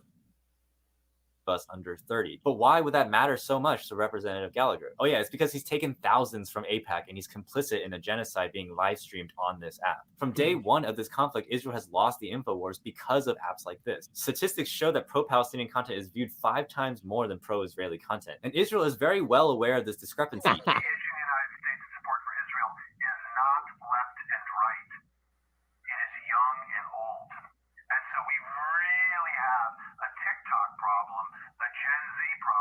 And it's not because we're anti-Semitic or that we're agents of China. It's just because we have human consciousnesses and we're not getting our information through the traditional ways anymore. Right. Like for decades, I could count on 2 hands the number of white men that controlled the information landscape in the US. White but men? TikTok has become the exception. Did he say white men? He sure did.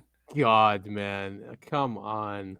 To that, and that lack of control is terrifying. In order for propaganda to be truly effective, it needs to be generational. And what that means is you spread propaganda to the current generation. All right, I'm skipping him because you said that, but he still has some good points. I mean, he's right, especially at the AIPAC stuff. I mean, he's right.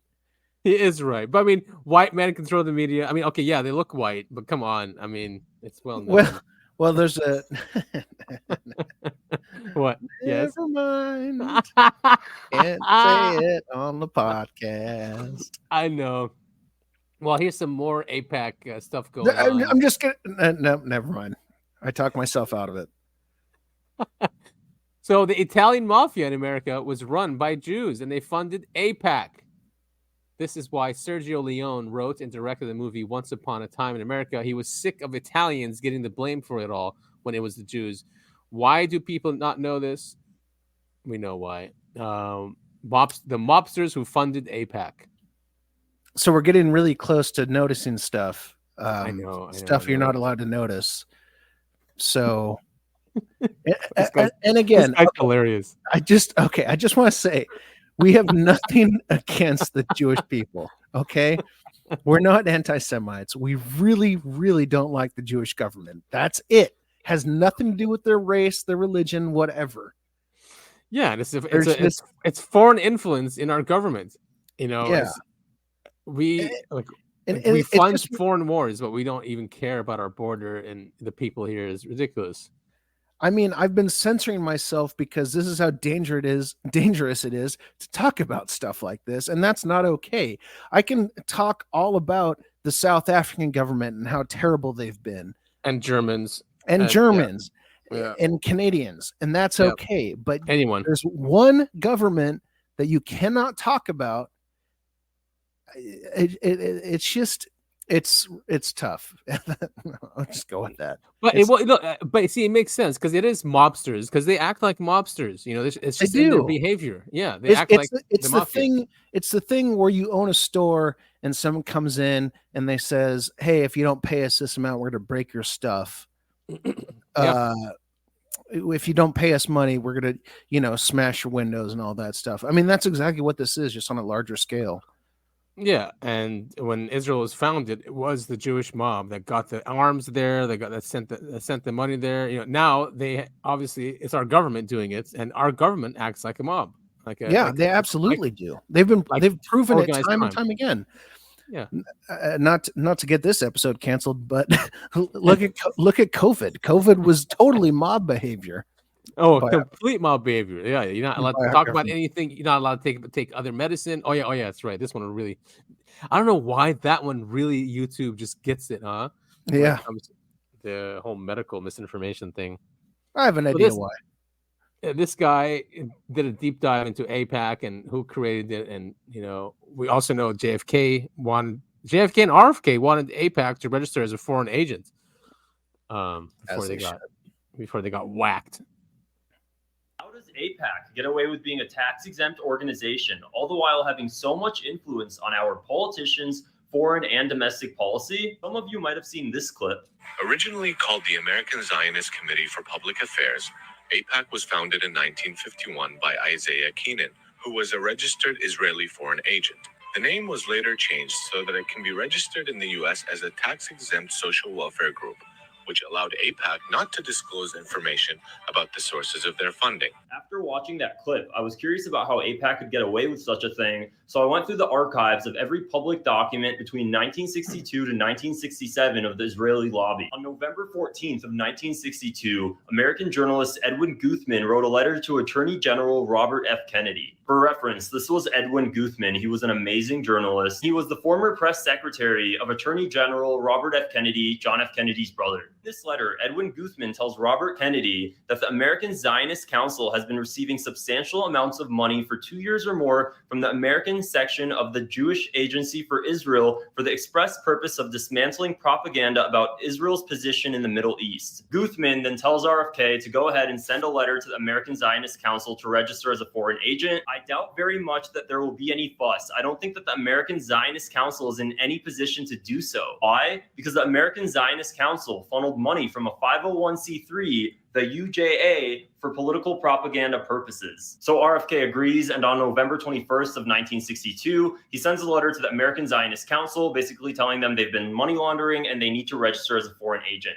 Then on December 6th of 1962, the chairman of the American Zionist Council responds and says, the request for registration contained in your letter raises various questions of fact and of relationship which first must be resolved before compliance can be made, and requests a delay of 120 days to take appropriate action. Within those 120 days, the American Zionist Council then goes ahead and files a certificate of incorporation for APAC on January 2nd of 1963. What's insane is APAC's incorporation was in 1962, but I don't see any other archived documents about APAC again until 1967.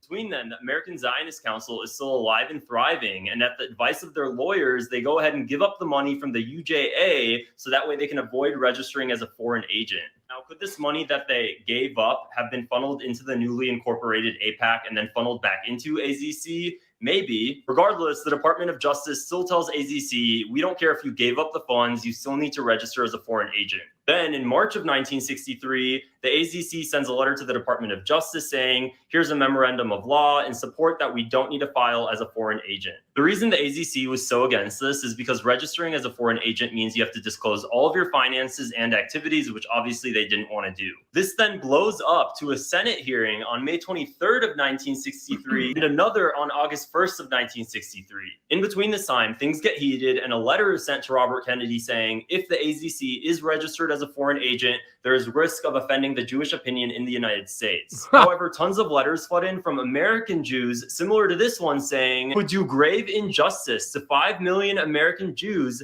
should you make any decision affecting the welfare of our country in order to risk offending a supposed Jewish opinion. During all this lady named Irene Bowman is starting to feel very uncomfortable. Irene and others within the Department of Justice were concerned if there was a leak within the department because of the speed with which the American Council on Judaism learned that the department had solicited the registration of the American Zionist Council. Things have now escalated a lot, and Irene is very concerned. She sends a second letter to the Department of Justice on August 16th of 1963. She writes a 7-page document saying the American Section Jewish Agency were merely conduits of funds from the Jerusalem Agency to the AZC, which means that Israel is funneling money into the AZC to use various forms of mass media, radio, television. And that's exactly what they do, right? So the money we give them, the $3.8 billion, whatever is in cash, gets funneled back into AIPAC, which goes where? It goes right to to fund our politicians' campaigns. And then they get what they want, so it's just this circular loop, and it works beautifully for them, not for us though. Nope. You got to stop noticing things. You're not allowed to notice things. It's anti-Semitic if you notice these things. And this video is done on TikTok. Obviously they need to get rid of TikTok, right? Of course, and because people are starting to notice things. And since they act like a mafia and were founded by the mob. And did you see this horrific video that they did? No, this is really gonna bum me out, though. All right, let's not watch it then. No. Let's no, go I don't ahead. want you. Everyone is Edward Snowden. Everyone in the world needs to see this. Note that this footage permits no room for "it was a mistake," showing repeated, specifically targeted strikes on the unarmed and even wounded. This sort of behavior the ICJ explicitly forbids in the genocide ruling against Israel. Play it. Oh God! All right. I think the voiceover is in Arabic, so I'm not gonna put any. Do you want to? So they're walking back. I think they're looking for because obviously it's been wiped off. Everything, all buildings have been blown up, right? Yeah, so they're going back looking for their old home, apparently. And then this is a drone filming these 4 guys, unarmed civilians, just walking. They're in Khan Yunis, and they just get pummeled from the sky. And it's 4 here. I think 2 survive this first one. Now, the Israelis are trying to say, or some were trying to say, I don't think they're saying anymore, that they had IEDs and they're terrorists, and it was the IEDs that blew up. But then people slowed this down and showed that it's missiles coming down. So it's really barbaric. It's horrific. And, this is mob psychopathic behavior, not a civilized country that does stuff like this. And so much of our tax money goes to these fucking animals who do shit like this. Sorry. There it is. God damn. These are our weapons doing this. These are not made in Israel, Mm-hmm. So, they're covering it up. So 2 got injured. I think 2 got away. So they go after him. He's injured. I think he's like trying to run away, or he's limping away. Yeah, he's clearly about to attack somebody right now. That's why they need to kill him. Fuck's sake. It's terrorism. It's complete, and they're the terrorists. And they just try to dehumanize these people. Can you translate? I'm actually limping. What she's saying that one of them was moving. Look at that. Jesus Christ. Gone. Just pieces. Jesus shredded. Christ. Yeah. And could you imagine be the one doing this? I mean, what Edward Snowden is worried about is this guy just wandering around. He probably he's falling over. Oh, well, too bad. Boom. He's crawling, They're like, all right. Jesus Christ. Just, yeah. Isn't that so disturbing? So It people is had super disturbing. So what Edward Snowden says, he goes, you need to understand that the technical capability behind such killings is becoming increasingly easy to achieve and increasingly automated. Mm-hmm. Soon enough, an official will drag their finger across a map, and anyone judged by a crude algorithm to have crossed that line will die. He's absolutely right. Yes, this is an outrageous crime, but if not for this video, no one would have known it even happened. This is a glimpse of this world's future.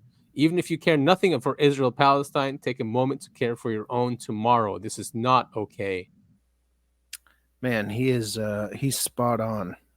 He is absolutely spot on. This is really, really disturbing shit.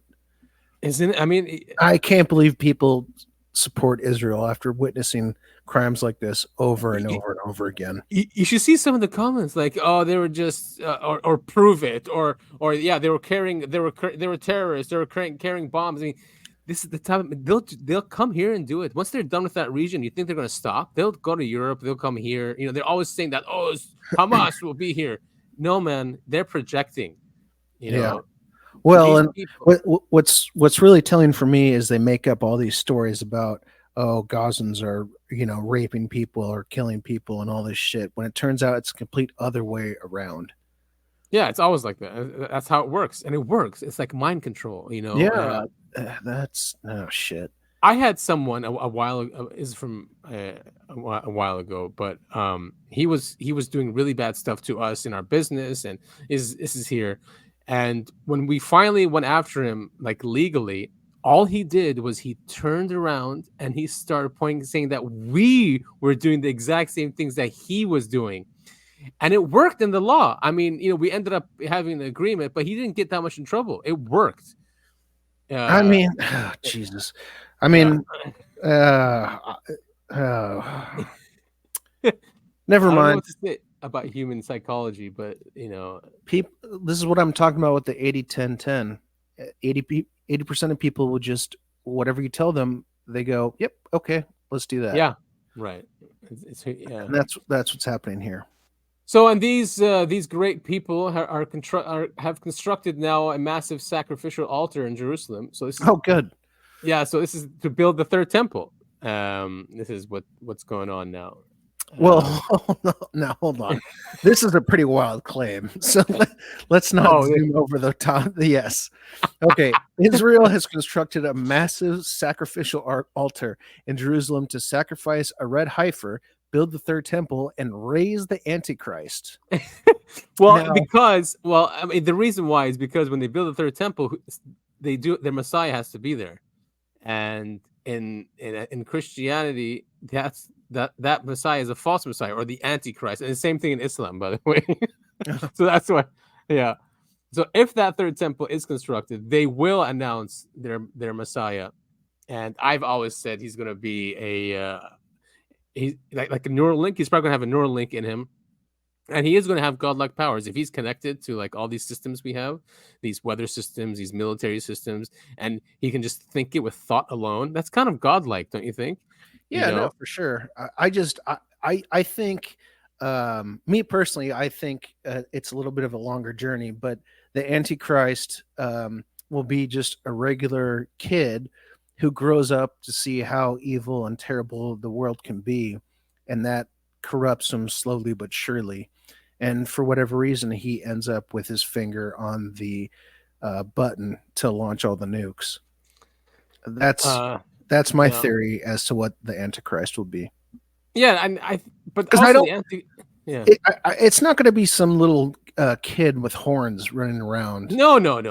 It's going to be a human being, and that's why I just think this age that we live in and this civilization we live in has to end with a Antichrist figure, with all this technology and a human that can, you know, be plugged into all of it. I mean, it's just ripe for that. Yeah, it totally makes sense. Totally.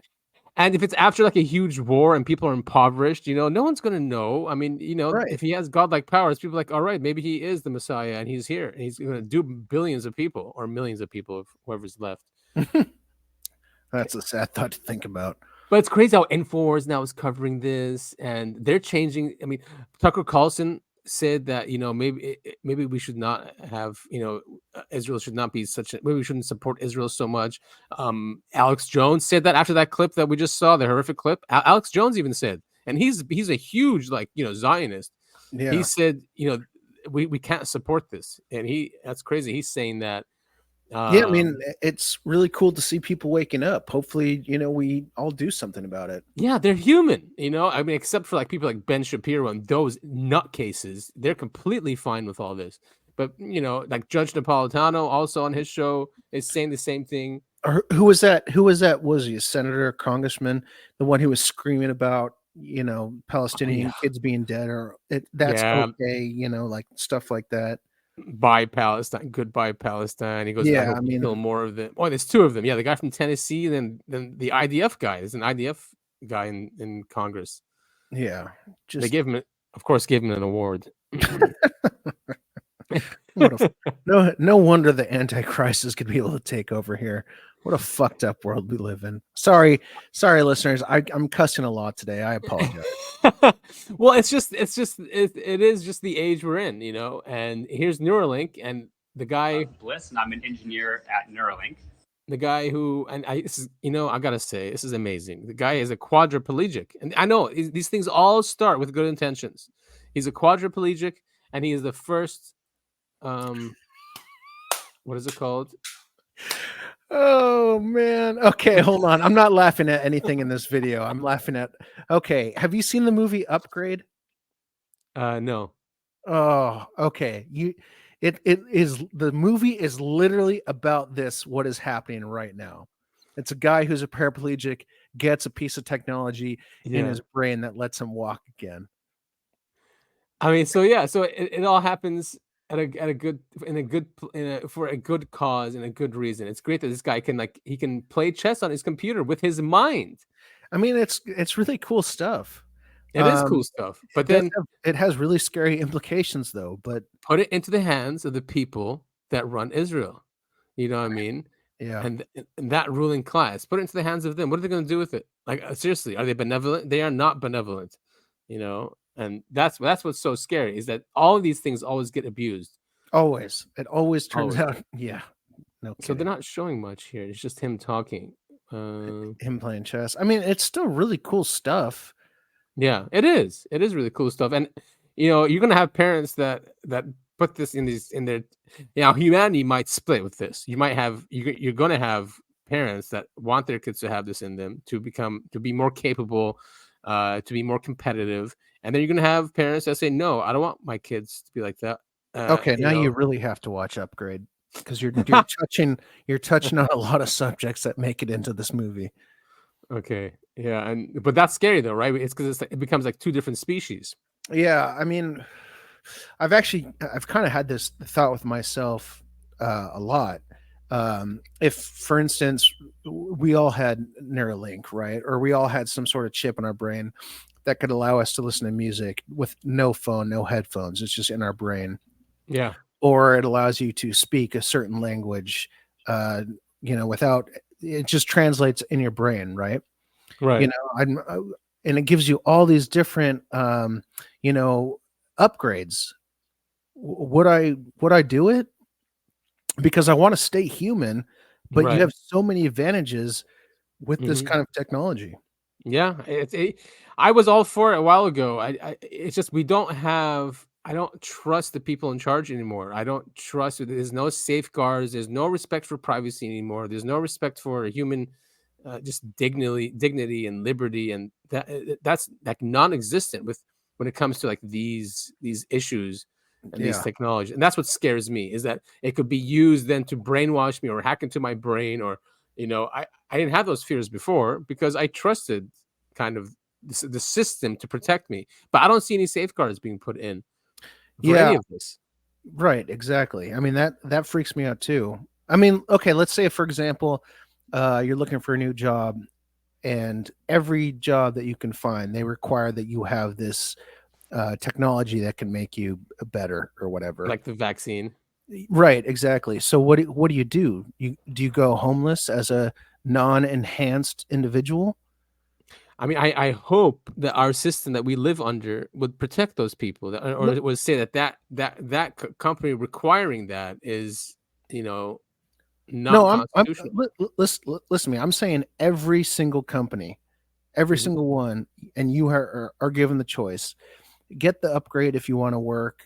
Don't get the upgrade and you're homeless. Oops. Yeah, I mean, that's a tough one. Tough choice, right? It's an extremely tough choice, and not everyone can run their own business or be an entrepreneur or even be successful at that, or a right to work should be a right to work. It shouldn't come with strings attached. So I don't know. I really don't know. It's a That's crazy future. Yeah, that's where I'm at too. I don't know. And here's Amazon. This is Amazon with all their robots. Just watch Oh God. this quick clip. It's crazy. I had no idea they were using this many robots. But this is how we get stuff in a day now. One day I can order something. I'll get it tomorrow.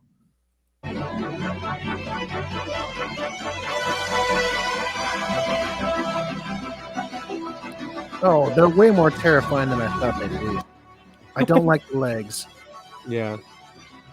These things are all autonomous. Yeah. All right, this guy just pulls out. So he is no longer having a job here in about 6 months. Right. Crazy. That is absolutely nuts. Is that true, or is that that's what we want for the future?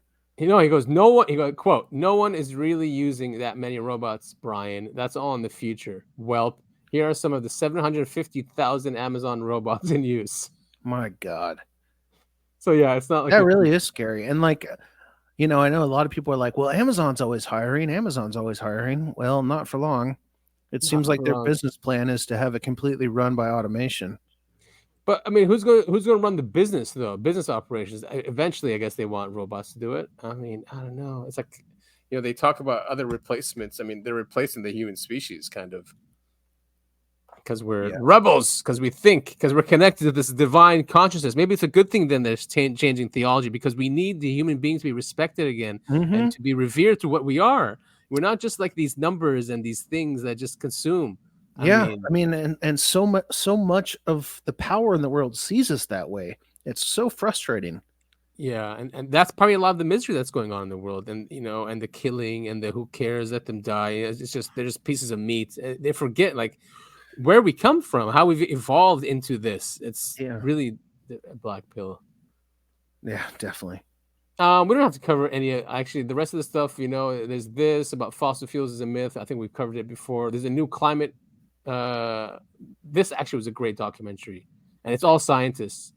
Yeah, this was really interesting, actually.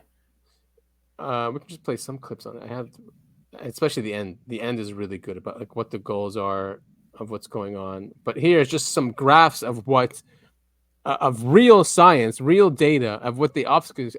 I always use. Why should I even use that word? Why they delete from the data that scientists are allowed to see. And then look at layers there, or many other places. But here, I think this is one of the nicest places because you can actually see how the climate has changed. So when we look back in time, what do we find?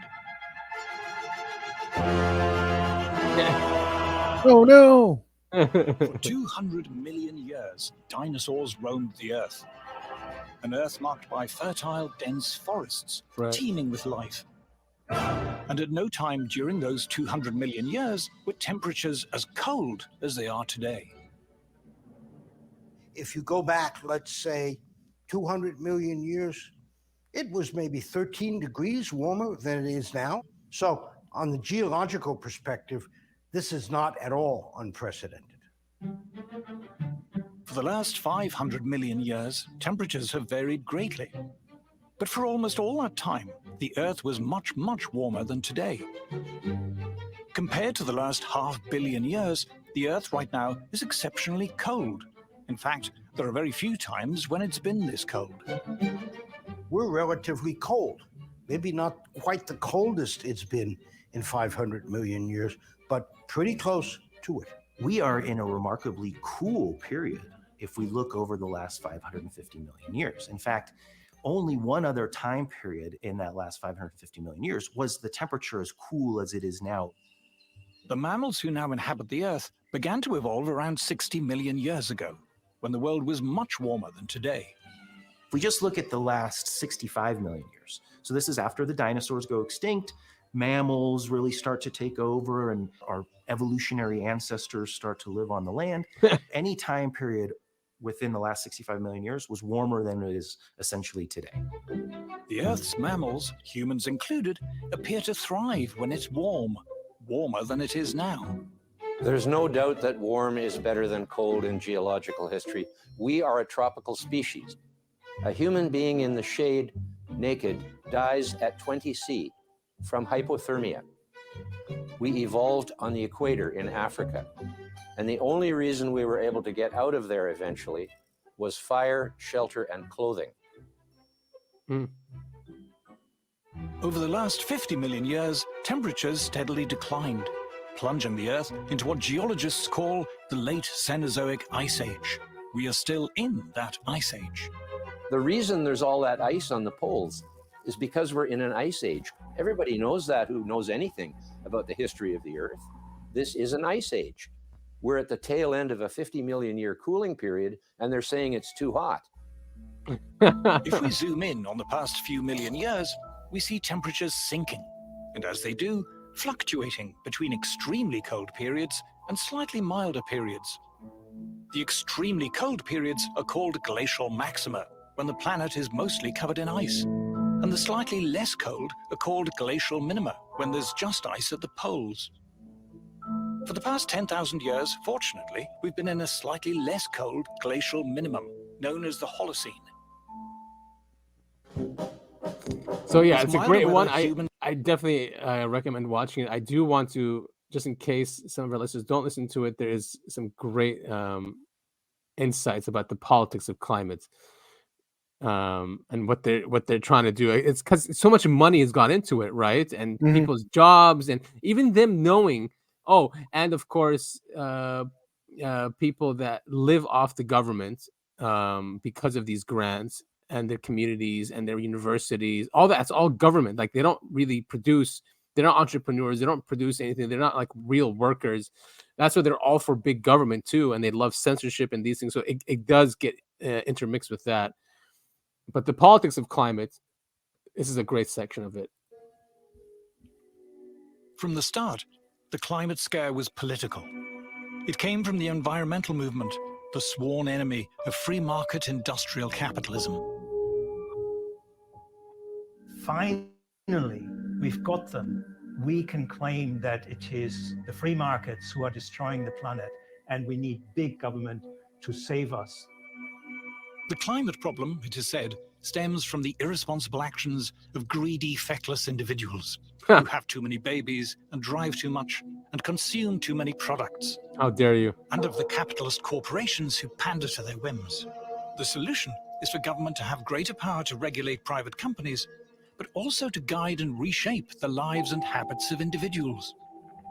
Policy agenda is sprawled into micromanaging everybody's lives on the most minute detail. What kind of stove you can use, what kind of heater you can have, how much you can set the thermostat out, where you can drive, what kind of car you can't. According to the planners, we're not going to have internal combustion engines an hour from now. All of these things require the government to get involved, right? Because the government has to sort of force changes upon the public. If it was up to the public, we wouldn't be buying electric vehicles because, they're impractical. Support for the climate alarm is now virtually synonymous with disdain for free market capitalism and a yearning for bigger government. It's liberals versus conservatives in the United States. And generally speaking, liberals are worried that we're destroying the planet. And they're also, of course, for big government. And then conservatives are at the other end of the spectrum, where a lot of them don't believe that we're destroying the planet, and they don't want government involved in their personal lives. Paying lip service to the climate alarm has become almost universal among those who depend on government for their livelihoods. Yep. This includes those in the publicly funded education, arts, and science establishments. Tony Heller recalls his time at Los Alamos Labs. The entire county of Los Alamos was kept going by government money. That we had the highest incomes in the state. So naturally, people who lived in Los Alamos supported big government because that was where their livelihood came from. That was where their good schools came from. Everything good in Los Alamos came from the government. So of course they were all believers in big government. So crazy now. This is just intertwined with like COVID too, in a way, because Yeah. that's who was pushing this. The whole COVID thing was the scientists, and they just believed what the government was telling them, because it's this mythical I don't know, figure that's just funding them and funding their schools and their societies, but they don't think about like where this money comes from, or the deficits that it creates, and that government doesn't even have money, that it has to take money from people that actually produce to give it to someone else. Like 80%. 80%, yeah. 80%, man. That's what it comes down to. Yeah, it's depressing. So I mean, What how was does that? that solve then? What was that article where you said, the article said that, if you tell someone to picture an apple, they can't do it? Oh yeah, that's I right. mean, Why that's did I skip that? The 30 to 50% of people. Wait a yeah. minute. Okay, so yeah, I This mean, one. that's insane to me. That actually really scares me. So only 30 to 50% of people have an internal monologue. I don't understand that. I mean, but they're saying it's true. Yeah, I don't either, man. I don't get this because I always have an internal monologue going. Yeah. And Me I too. know the other members of my family do as well. It's just, it's weird to think about half the people sitting next to me at work aren't also thinking about this. But then you go, well, how can, so many people believe this or that or the other thing? And then you come back to this article and you go back to my 80-10-10 thing I said earlier. Yeah. I mean, 80%. I witnessed my daughter create her internal monologue when she was younger. I used to hear her. She was playing and going around the house like tip, tip, tip, tip, tip, like she was talking to herself, Mhm. and I used to hear it. And now I know I don't hear it anymore, but it's still there. But I saw it course. develop. You know what I mean? Yeah, I mean, I always, like, I've done good things and I've done bad things in my head. Yeah, And right. the whole time in my head, I can hear myself thinking, okay, this is a good thing. This is a bad thing, Totally, man. Totally. And I think people that have that are less prone to being brainwashed because what, or even if they try technological means, because they have that, right? They have patents of putting voices in heads and stuff. Even if that is tried on someone with internal monologue, your true voice. Even if it's Right. coming from inside your head, from outside, that's not your true voice. So I think people with internal monologue are kind of protected from that, and even protected from propaganda from like the mainstream media, from because those pretty much are other voices or narratives that are feeding into you because you don't have your own narrative. So I think it's very important for people to have their own narrative to just for reality. Yeah, just to make sense of the world. Yeah, and motivation. And fine, yes, you can have bad thoughts, and I think that's why people. I'm it's good to know how powerful thoughts are. So if you do have bad thoughts, it's good to practice only having good thoughts or trying to get rid of those or understanding them more. But it's good for motivation. Like I mean, my internal monologue helps me for motivation, for organizing, for many things. I mean, if I didn't have one, I don't know if I can plan. But what does she say at the end? She goes, so one woman named Olivia Rivera claims to not have an inner monologue. According to an interview with CBC, Rivera had always thought that the inner voice was something made up in entertainment medias like the TV Jesus show Christ. Lizzie McGuire. So when I have an anxiety attack, my anxiety manifests in repetitive, dreadful thoughts. When Rivera has an anxiety attack, her anxiety manifests in a more physical way. When she's late, she's not thinking that she's late and that she needs to stop sleeping in. Often she thinks in a visual way. How is that? I still don't get that. I don't get that either because if I mean, I haven't been late to work for quite some time now, but if I've ever been late, I'm always thinking like, oh shit, gotta go, gotta fuck. go, Yeah, gotta go, yeah, gotta exactly. go. Right. Yeah. Hurry up, hurry up. Oh, Right. man. No, I seriously, I mean, the last time I was late, I woke up, it was like I have to be at work at 8. And I woke up at 7:20. It takes me about half an hour to get to work. And I'm sitting there, I'm thinking, okay, I gotta brush my teeth, I gotta put my clothes on, I gotta do this. Gotta do that. How long is that gonna take? And I'm thinking about this in my head. I've got this voice in my head going, okay, hurry up. You gotta brush your teeth. All right, hurry up. All right, you gotta put your clothes on, I mean, even books are like that, right? Books will have an inner monologue of the person. Of the character. I kind of think this is a symptom of social media. I don't have any evidence to explain my theory, Um, I just think when all of the thinking is done for you by the screen in front of you, you start to lose. It's like, that joke, if you don't use it, you lose it. Yeah. And I think there's something in your head that when the screen in front of you does the thinking for you, you start to lose it. What about reading? I mean, so those people when they read, there's no. They don't. That's the thing, though, is they don't read. You're saying you're saying like, what are they thinking about when they read?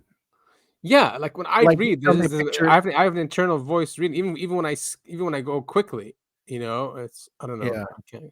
Well, and I'm always picturing the scene in my head as I'm reading. Right. And these people. Oh yes, like a movie. Yeah, exactly. Me too. Right. Yeah, right. I mean, And that's why whatever's. they always say how boring reading is, because they don't have that. They're just looking at words on a piece of paper. They're not picturing it in their head. And that, honestly, God, I really don't want that ever to happen to me. I know, right? Me neither. I mean, yeah. So I mean that's about it. We had the Russian terrorist attack in Moscow happen. They caught the guys. They were apparently they got paid money on Telegram. They were going to go to Ukraine. They were on their way to the Ukrainian border, and they caught them. So it's definitely Ukraine that did it. But they're trying to figure out where the money came from. Is it a coincidence that all this is happening after the omnibus bill, gets signed? Yeah, it's all fake, man. all of it. All of these wars where these good young people die. It's all for nothing at the end of the day. All for nothing, man. 500,000 Ukrainians, and even like some of these mercenaries from here, from France and other places in Europe, they're getting killed too. Like for what? Why are you being a mercenary? Because just to get paid your $10,000 a month if you survive. Right. I mean, my God. I know. Well, can we get into hold on, I got a burp. Can we get into Topher's Media Corner? Yes, let's go ahead. Okay. First of all, I've been dying to get you to read The Third Body Problem. I have been. Well, I had, yeah, but wait, it came out, didn't it, on Netflix? Yes, it is now a TV show on Netflix. Do you recommend if you it? really don't want to read those books, you can watch the TV show. It's kind of accurate to the books, but it's still a really, really good TV show. Okay, is it like a mini series or like? Well, it's the first season of a show. Hopefully, it gets another couple seasons because they're okay. I'll definitely start that then. They're only through about book one and kind of half of the second book. Kind of, maybe a quarter of the way through the second book.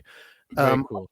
Also, if you want a really fun, dumb movie that I weirdly enjoyed, the new Roadhouse movie on Amazon. Roadhouse. Like a remake of that movie. Oh, they remade it? Yeah, it's got Jake Gyllenhaal. Oh, I love him. Yeah, I really, really enjoyed the movie. All right. I'll check it out. I was actually pleasantly surprised. Yeah, it's dumb, but it's a lot of fun. And then also, I want to talk to you about Fallout. Yes, so I did start Fallout 4. Really Okay. cool, and it starts in the 50s. You're in your house with your. Well, with it's your not family. that's the thing. It's not the 50s. It's like wait, it can't because we have a robot. Right. It's not. Yeah. It's an alternate. This is what I was talking about last week. The culture stopped at the 1950s, and so it's in the future. But it is in the future. Yeah. The culture is still like the 50s. Right. Exactly. So actually, the intro did show that because it was videos and how we have fusion devices and all that. But yeah, this salesman comes along and says, would you want to go? Would you want this insurance policy in case whatever happens? And then it happens, and we get down into the bunker and then cryogenically frozen. They take our baby because our wife was with us and another one, and they take our baby for some reason, our baby boy, and then that's where it starts really. And then I have to get up. So I got up into the real world. I started going through the neighborhoods, all this. I mean, I just got into that bodysuit. I just it was so cool, man. The power armor. Man. Yeah, dude, the body armor and So you're in that little town. I can't remember its yes, name, but you're helping those people that are stuck in that. exactly. Yeah, Yes. yeah, I Oh, know. It's so that's much so cool. fun, Just man. blowing up that. It is. It's a lot of fun. So Oh, now I'm going. Now I'm following them, going somewhere else. From that you're method. You're actually going back to your hometown. Oh, okay, that's where it is. Yeah. Yeah, All right, but cool. I love it, man. I really do like it. it's a really cool setting, right? Really cool setting. And I just love the storyline. I love the weapons.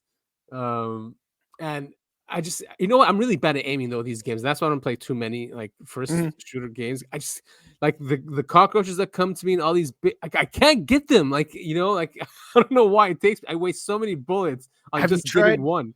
Have you used the VATS system yet? Was that when it's opposite? You go opposite? No. VATS is Oh. when you basically slow down time and you can aim at certain different Oh things. no. Do we have Okay, that? hit the I don't know what it is on PlayStation. I'm pretty sure it's like the right. I don't know what it's called on R1. Okay, yeah. And it lets And it you. slows it down? It slows it down and lets you aim at certain different body parts and stuff. Oh, sick. Okay, yeah, I'll check that out. That'll make it much easier. Yeah, that'll help you out a Man, little. I waste so many bullets like on these cockroaches are like because it's not like we don't have infinite bullets. I have to find them. Right, I know. It's the end of the world, man. Yeah, exactly. Oh, I'm terrible with the bobby pins too, but I did hack into the system. I kept breaking bobby pins. You'll get better at the bobby pins. They take some. I'm good at them now because I've been playing these games for years. But yeah, you'll pick it up pretty quick. Cool. I'm really enjoying it. When is the show supposed to come out? April 11th. Ooh, nice. Very nice. Speaking of other shows, Yeah. have you heard from AJ? Did we get any response there? No, and wait, let me check on the views because I can check on our YouTube if he even looked at it. We had like 3 views or something. That's about it. Well, I hope he's doing okay. Yeah, I mean, the last compilation they showed was Time Travelers, right? Yes, I haven't gone through it yet because I mean I've seen all those episodes, but I do want to go and watch it because it's always fun. I mean, I went through when I first found out about him, I had to catch up, and I literally went through I think like 40, 50 episodes to catch up in like 2 weeks back in the day. All right. Well, I think that'll do it for us. Adam, where can we find us? You can find us on X, formerly known as Twitter, at UAP the podcast, and I am at Breakaway Civil. And then you can find Topher at Topher et al. Hit us up there, follow us. Our following is growing. We do respond to anyone tagging us or giving us feedback or telling us to cover something that we're not covering. We're always open to that. And we are on YouTube, which is now, I think, heavily shadow banned. So, if you're a listener, and we have many listeners, a lot more than we have video people watching videos. Well, I guess Rumbles might be catching up. No, not even. Go on YouTube, follow us there, watch what we're sharing, what we're looking at.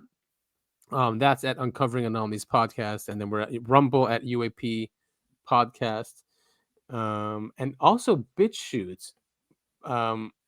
I think UAP podcast as well. If you want to do that platform, and then of course on all of the major podcasting platforms, we're mostly on Spotify. The videos actually are on Spotify. That has our largest following, by the way, in podcasts is on Spotify. So that's good to see that it's still growing. So now, is it BitChute or is it bitch ute? Because bitch ute. Because there's a couple different ways to pronounce that. BitChute. Yeah, BitChute. Yeah. It's a cool platform. It doesn't censor. That's why we like being on the Rumble. Doesn't censor either. Rumble, we have some great traction on there, which is good to see. Cool. Rumble. But yeah, I'm glad to see. Yeah, it is. I'm glad to see this organic growth. Slowly but surely, we're getting there. We're getting the information out. The good news is lots of people are awake. Lots of people are covering stuff like this too. Not so much the UFO issue, but although there is a growing number out there. Absolutely. But we like to keep our eyes on what's going on with these things, because it's all intertwined and it all leads to the same, I guess, controllers. And what we want is not to be controlled by a small group of people, and That's exactly everyone to right. be everyone to be respected, everyone to be free, everyone to be nice to each other, and we don't need to have such, I guess, harsh relationships with each other, but instead, we can really have heaven on earth here. And it's just sad to see the state of affairs we are now. Maybe it's growing pains. Who knows? It very well could be. That's But just how we evolve. we want to thank you all so much for listening to episode 64 of the Uncovering Anomalies podcast. That is I Want to Believe Adam, and I am Titillating Topher. And go tell a neighbor you love them, or go do something nice for them, because we need to be nice to each other. Yes, we do. And we will be here next week and all the following weeks, God willing. Thank you for listening. And We'll see y'all next week. See you all next week.